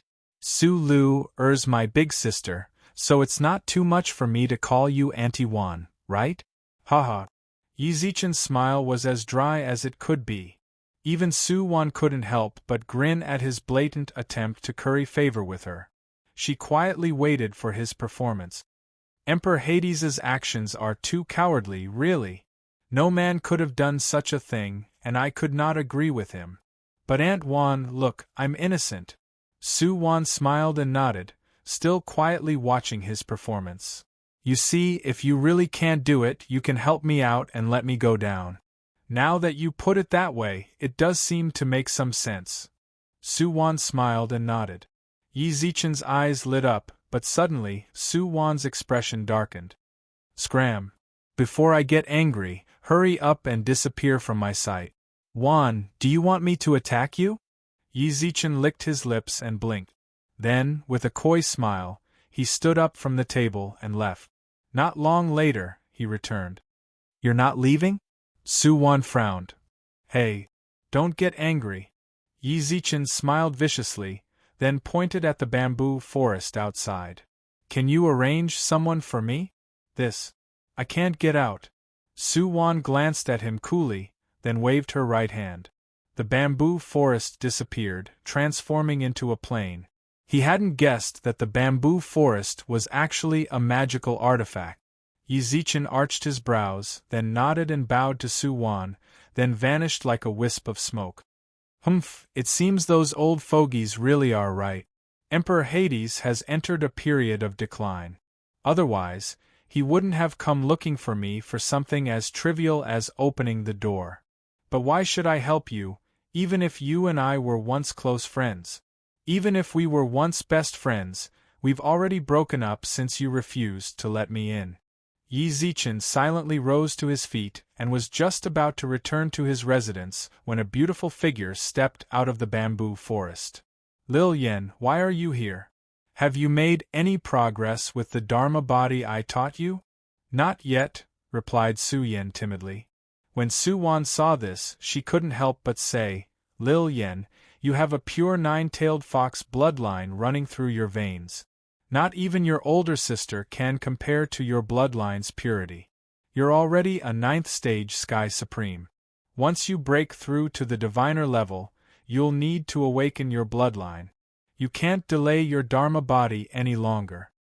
I understand. Su Yen pursed her lips and nodded, then fiddled with the hem of her clothes. Noticing her anxiety, Su Wan looked at her and said, Is something on your mind? Aunt Wan, why did Yi Zichen come here just now? Su Yen blinked, then fiddled with her clothes. Emperor Hades sent me to open a door to the lower realms for him. I presume he wants him to retrieve the Xianyuan sword. Quite a few people from the upper 3 realms have already gone down. But what obligation do I have to help him? I just refused. So that's how it is. When she heard this, Su Yan's frown deepened, and she fiddled with her clothes even more fiercely. After a long time, Su Yan, who had her head lowered, took a few deep breaths and raised her head to look at Su Wan. Aunt Wan, I'd like to ask a favor of you. The Nine-Tailed Fox clan's hospitality truly wasn't very friendly. Yi Zichen ran out of the bamboo forest, only to find a fully armored white fox waiting for him with a shield and sword in hand. He didn't even say a single word before tossing Yi Zichen out of the Nine-Tailed Fox clan. Yi Zichen stood in front of the Nine-Tailed Fox clan's main gate, tilted his head, and looked in their direction. Tossing him out was one thing, but couldn't they send him back to the river Styx? He was in the wilderness, unfamiliar with the place and the people. How was he supposed to get back to human territory? Wah, Emperor Hades definitely screwed me over. Yi Zichen clenched the blue command medallion. It seemed to be a one-time use item. Just now, when he tried to use it to return to the river Styx, nothing happened. What was he supposed to do? Cross the Yao territory? No way. This won't do. I have to go back and talk to the clan head. After a moment's hesitation, Yi Zichen decided to go back to the Nine-Tailed Fox clan. Otherwise, he'd really be stuck in the wilderness until he died. At that moment, a white fox guard suddenly appeared in the void above. When he looked closely, he saw that it was the same one he'd tossed out. "Hey, bro," Yi Zichen stood on the ground and waved at him. He mulled over whether he should negotiate with the guard to take him back, then talk to the clan head. When the white fox saw him, it descended from the sky, walked up to him expressionlessly, took out a jade slip, and tossed it to him. Chapter 1171. Chapter 1171. The passage of time. After leaving the jade slip behind, the white fox guard transformed into a beam of light and returned to the Nine-Tailed Fox clan's mountains. Yi Zichen could clearly sense the power contained within the jade slip. Boundless divine power flowed through the jade slip. Yi Zichen was certain that so long as he released its power, he'd definitely be able to open a path to the lower realms. "You were so mean earlier. Why did you suddenly agree?" Yi Zichen couldn't help but frown as he looked at the jade slip. However, obtaining it was already a good thing. There was nothing to worry about. As for the warning Su Wan had given Emperor Hades, Emperor Hades was in a state of decline. Who knew when he'd emerge from seclusion? Yi Zichen couldn't be bothered with their personal grudges. Right now, all he cared about was returning to the lower three realms. Whenever he thought of his homeland, Yi Zichen's heart thumped violently. That place could be considered as his second homeland. There, he'd battled demons with wits and courage. Countless scenes of what he had lost and what he had obtained flashed through his mind like fleeting lights and shadows, and they interweaved in his mind to form memories that he would never be able to erase. "I really wonder how you're doing." After muttering to himself, Yi Zichen's very soul trembled. He clenched the jade slip, unable to resist the urge to go back. Even though he'd only been gone for a few years. Who wouldn't miss home? Without any hesitation, Yi Zichen crushed the jade slip between his fingers. Surging divine power gushed out from the jade slip. Countless divine powers interweaved in the air, forming a shocking phenomenon of heaven and earth. In the blink of an eye, the divine power gathered in front of Yi Zichen. About half a meter in front of him, the divine power coalesced into a faint blue crystal formation. His feet stepped towards the Dharma array, and the foundation stone of the Dharma array shone brightly. Suddenly, it transformed into a beam of golden light that pierced through the heavens. Deep in the bamboo forest behind the Nine-Tailed Fox clan, Su Wan glanced at it indifferently when she sensed the beam of golden light. Only when the light disappeared did she retract her careless gaze. Her fingers lightly tapped on the surface of the square table, and her red lips parted slightly.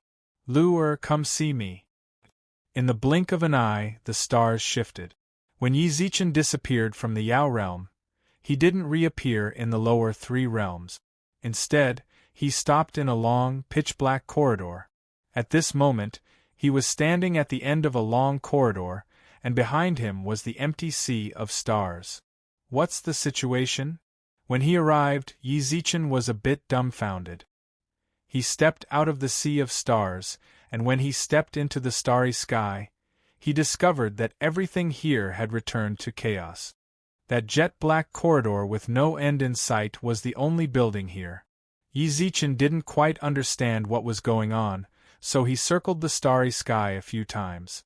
What frightened him was that even though he had memorized the direction, he was completely lost in the sea of stars when he walked 100 meters out.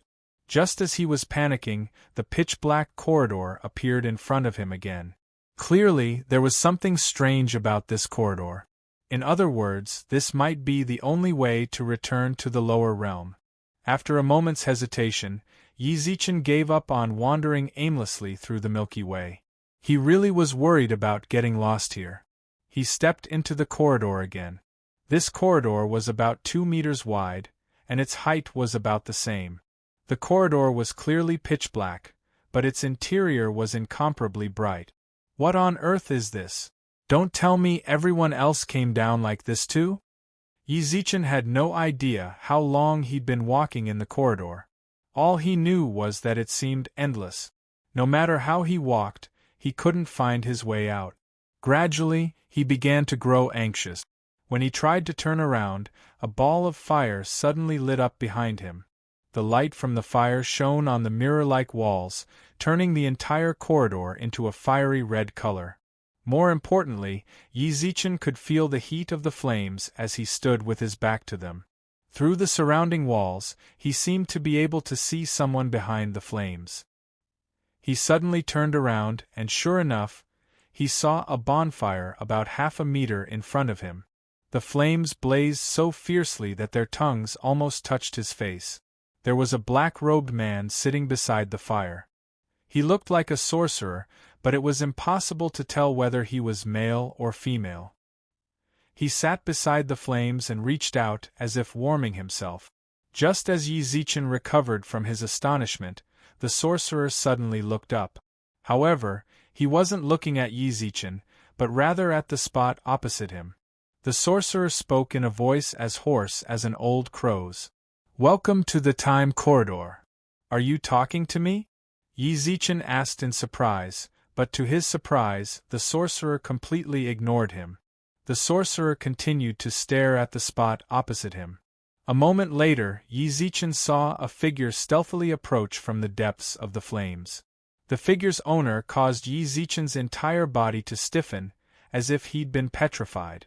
Far away, outside the time corridor, in Maple City, outside the immortal region. "I heard that the demons who stayed here all those years ago were killed by that statue?" In the air above Maple City, several dark-skinned men in revealing clothing looked contemptuously at Yi Zichen's statue in the center of the city. "That's right, Your Excellency." A human youth stood beside the demons. He wore green robes, and judging from the fluctuations of spiritual energy he emanated, he'd already reached the immortal king level. In the immortal region, this sort of strength would make him a peak existence. There was no need for him to bow and scrape to anyone. However, the people standing beside him were different. These people, they were all supremes. In front of supremes, even an immortal king like the youth had to tuck his tail between his legs. He smiled apologetically. "Back then, it was precisely this statue's living being who prevented you from entering. However, he's already dead, but the faction he left behind is in Maple City." "Humph, if not for Bayan of the Four Directions Palace interfering and preventing us from descending, this place would have long since become our territory," snorted one of the demon supremes. He grinned at his brothers and said, "Coincidentally, the divine artifact hasn't appeared yet. How about we stay here and have some fun? That's not too good, is it? The gods and Yao are here too. If we act rashly." Chapter 1172. Welcome. You're the commander of this expedition. Everything is up to you. The demon who tried to dissuade him stopped trying. He shrugged and handed over all authority to the arrogant demon sovereign. "Cain, I hate it when you're so boring." The commander frowned at the demon, but at that moment, they heard an angry shout in front of them. "Who are you? You can't fly in Maple City." The one who'd shouted was a sky immortal expert. Judging from his attire, he belonged to Leisure House. He walked over with furrowed brows, but just as he was about to scold them, "The demons!" This sky immortal had experienced the Great War against the demons all those years ago, so he had a deep impression of them. With just a glance, he was able to tell that they were from the devil race. Just as he was about to turn around and report, the devil race's commander pointed at him. A bloody hole appeared in the sky immortal's back. With a loud crash, he fell from the city and slammed into the ground. At the same time, the demon general smashed the statue erected in Maple City. "Your Excellency, there's movement from the divine artifact. Please hurry over, lest the Yaoan gods seize the initiative." Just as they were having fun, one of the demons suddenly called out to the commander. The demon commander furrowed his brows. He'd just been about to have a little fun, but now the divine artifact was making a move. This was a huge disappointment. However, he couldn't afford to make any mistakes with the divine artifact. Otherwise, he wouldn't have a good ending once he returned. Jackdaw, we should hurry over. If we delay official business, the Demon Emperor won't let us off so easily. Cain frowned at the Demon Commander, only to see him shrug disappointedly. Got it, but I'm really interested in their ley line. It's just a lower plane, but the people here cultivate at the same speed as the higher realms. How about this, you? Jackdaw pointed at the Immortal King youth. The youth immediately scurried over in terror, only to hear Jackdaw's voice. I am very interested in your dragon vein. If you can help me snatch the dragon vein, I can give you a great opportunity. Of course, I will also provide you with some help. Later, I will send someone to give you 3,000 Demon King-level demon warriors for you to use. I only want the dragon's vein. As for the rest, you can make your own arrangements. Demon King, I wonder if the level of a Demon King is. He's the Immortal King here. The Immortal King young man shuddered. With 3,000 Immortal King experts under his command, let alone seizing the dragon vein, it was more than enough for him to conquer this place. Although it was somewhat despicable to associate with the demon race, the winner was the king, and the loser was the thief, what devil race or not. This lowly one understands.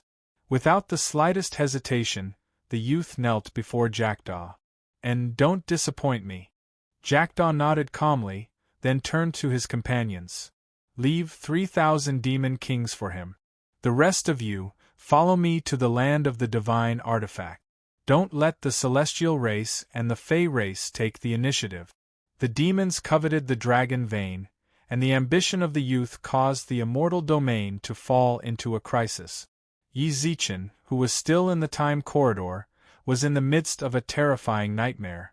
Yi Zichen stared fixedly at the man standing across from the bonfire. The man wore golden imperial robes. As he walked, the air around him seemed to undulate, and even the blazing flames lowered their heads, as if bowing to him. The God Emperor who presided over the 9 divine mountains. After inheriting the 5 elements' great emperor's dying wish, he'd fantasized about meeting the God Emperor countless times. However, he never would have guessed it would all happen so quickly, so suddenly. More importantly, they were so close to each other. There was only a bonfire between them. So long as Yi Zichen reached out, he could touch the man's clothes. Yi Zichen's heart raced, so fast that he almost couldn't breathe. His nerves were taut and he didn't dare meet the man's gaze. He carefully lowered his head. You're quite lucky to be able to enter the time corridor. I can grant you one wish, but you should know that I'm no philanthropist. You'll have to give me something in return. The wizard in front of the bonfire spoke. The God Emperor frowned slightly. I want all of the 5 elements' great emperor's celestial fate. Fine, but you'll have to pay the corresponding price. I'll give you my heart. With practically no hesitation, the God Emperor plucked his heart out. As he dug it out, blood spurted out, but when it splashed onto Yi Zichen, it vanished. When Yi Zichen saw that his clothes weren't stained with any blood, he instinctively reached out. His hand passed through. This is an image. As Yi Zichen watched in astonishment, the God Emperor presented his heart to the warlock. The heart he'd pulled out was still beating vigorously. The warlock glanced at it indifferently, then tossed it into the bonfire. The bonfire burned even brighter. It's a fair trade. I'm satisfied. If you leave the time corridor now, you'll appear before the Emperor's star has even appeared. I trust one don't need to tell you how to seize celestial fate. The God Emperor really did leave without another word. Yi Zichen sighed in amazement. What the 5 elements' great emperor had said in the landscape painting was true. The God Emperor really had seized his celestial fate, and he'd done it this way, at the cost of his heart. Didn't that mean the current God Emperor didn't have a heart? Before Yi Zichen could digest all of this, another person approached from the other side of the bonfire. When he saw who it was, Yi Zichen's expression grew strange. It was none other than the Five Elements' Great Emperor. "Welcome to the Time Corridor." The warlock said the same thing to the Five Elements' Great Emperor. As soon as the Great Emperor appeared, he looked him up and down. "I want to know what Zhou Wu asked for just now." Yi Zichen was dumbfounded. The Five Elements' Great Emperor actually knew the God Emperor had come here. Right now, the most important thing was the warlock's answer. "What do you want in exchange?" Cough. The Five Elements' Great Emperor wasted no time. He ripped off his right hand and tossed it into the bonfire. "Is that enough? It's a fair trade. Just now, Zhou Wu asked me how to seize your celestial fate." He said it. The warlock actually said it. This warlock was up to something, wasn't he? Given his abilities, he definitely knew this was the Five Elements' Great Emperor. As expected, to Yi Zichen's surprise, the Five Elements' Great Emperor didn't seem surprised in the slightest. On the contrary, he seemed rather calm. He staggered out of the time corridor. Yi Zichen didn't know why, but as he watched, his heart ached. He knew the God Emperor had stolen his celestial fate, but there was nothing he could do to stop him. This could really be a very sad thing. Just as Yi Zichen sighed at how fate toyed with him, the warlock looked at him. Chapter 1173. Chapter 1173. Demon. In front of the bonfire, the warlock wore an enormous hat. Illuminated by the flames, Yi Zichen could vaguely make out a pair of bewitching eyes. When he spoke just now, he sounded like a clown. His voice was extremely thin and high-pitched. Yi Zichen, who was preoccupied with his own thoughts, trembled in fright at the warlock's words. He looked in the direction of the warlock in astonishment. When he noticed the warlock's gaze, he pointed at himself and took a few steps back. "Are you talking to me?" "That's right, kid. I'm talking to you." This familiar tone made Yi Zichen involuntarily think of the planes in the Alliance. The way this warlock spoke, his tone were exactly the same. Of course, that wasn't the main point. What he cared about was this old warlock. Was he really real? The images he'd seen of the God Emperor and Five Elements' Great Emperor were all images that had been preserved here. Even that warlock was an illusory existence. Now, for some inexplicable reason, he'd become a real person. This was rather inconceivable. "Are you really talking to me?" Yi Zichen instinctively arched his brows, his lips quivering. He crossed his arms and paced around the bonfire, studying the warlock. Yi Zichen reached out and saw that the flames were indeed radiating heat. But this warlock was a bit strange. While the warlock wasn't paying attention, Yi Zichen took off the warlock's hat, revealing his face. A little person. Under the hat was a little man with two small horns on his head. He looked a little deformed. Its head was large, its neck was thin, and its limbs were thin as well. However, its belly was round. Its skin was light blue, and it had no hair. Its eyes took up almost a quarter of its face. My God! Yi Zichen was clearly frightened by this strange thing. He took a sudden step back and blinked repeatedly at the little person. "Hey bro, are you an alien?" In a big forest there were all kinds of birds. Over the years, Yi Zichen had experienced a series of things ordinary people couldn't. But to tell the truth, this was his first time seeing an alien. Little did he know, the alien who'd taken off its hat hung its head and trembled uncontrollably. After a long while, it looked up and revealed a hideous expression. "Do you know what you've done?" The warlock in front of the bonfire was clearly furious. He glared at Yi Zichen with his ridiculously large eyes filled with rage. "You dared to take off my hat, and the Great Pilar was indignant at your folly. Kid, before the Great Pilar gets angry, apologize to the Great Pilar." When he saw how angry the warlock was, Yi Zichen felt a bit embarrassed. He put his hand to his forehead apologetically. "I'm sorry, I'm just curious. I didn't do it on purpose. But you say you are Pilar. Is that your name?" "Foolish!" The warlock put her hands on her hips, pointed a slender finger at Yi Zichen, and snorted. Pilar is the name of the demons in my kingdom. I am the great Pilar. You can call me king, or you can call me Mr. Devil. You are very lucky to be able to enter the time corridor when it opened. The great Pilar can grant you a wish. Of course, you have to pay a corresponding price. Devil? This deformed monster? It had to be said. When the warlock explained that Pilar meant demon, Yi Zichen actually somewhat believed him. As far as he knew, perhaps only demons could grow up to be like this. All right, Mr. Devil. Please forgive my rashness just now. Now, can I tell you my wish? If everything was as Pilar said, and he really could grant his wish, then Yi Zichen would definitely say that wish he'd held fast to for 100 years. Of course, no problem, lucky fellow. Hearing Yi Zichen call him Mr. Devil put the warlock in a good mood. He crossed his arms and smiled in a relaxed manner. Yi Zichen's heart thumped wildly. Was everything really going to end here? Was the wish he'd worked so hard for 100 years really going to come true in the time corridor?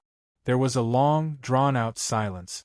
Yi Zichen's nervous breathing was clearly audible within the spacious time corridor. The warlock didn't rush him. Instead, he calmly waited for the lucky fellow to say his wish. Mr. Devil, if you really can grant my wish, I'm willing to pay any price. In that case, please tell me your wish, said the warlock in a strange tone. All right. Yi Zichen took a deep breath, then gulped. Memories of the countless times he dreamed of this dream flashed through his mind. I want to turn back time. I want to go back to when I was 19. At first, the warlock thought this would be a difficult wish, but this was the time corridor. For him, reversing time was the simplest. Whether he wanted to go back to the past or enter the future, it was as easy as flipping his hand. Of course, no problem. In that case, please pay the price, said the warlock confidently. The warlock replied confidently. When Yi Zichen heard his confident reply, his heart raced even more violently. He thought back to the price the God Emperor and 5 elements Great Emperor had paid, a heart and an arm. What price should he pay? Mr. Devil, I don't know much about your market. How about this? What do you think I should pay? Just tell me, and I'll give you everything without hesitation. Well, let me think about it. In all his years, this was the first time he'd encountered such a simple wish. All he had to do was tamper with the flow of time. He couldn't be too embarrassed to ask for too much. Besides, this kid kept calling him Mr. Devil. He didn't have the heart to ask for too much. How about this? After a long pause, the warlock pressed a finger to his forehead and frowned. I want 3 strands of your hair. Just pull them off and toss them into the flames. Yi Zichen froze. He just wanted 3 strands of his hair? When he'd seen the price the God Emperor and 5 elements Great Emperor had paid, he'd thought he'd lose an arm or a leg. He never would have guessed he'd only ask for 3 strands of hair. He naturally couldn't pass up on such a good opportunity. He plucked 3 strands of hair and tossed them into the flames. As soon as the strands touched the flames, they blazed even brighter. It's a fair trade,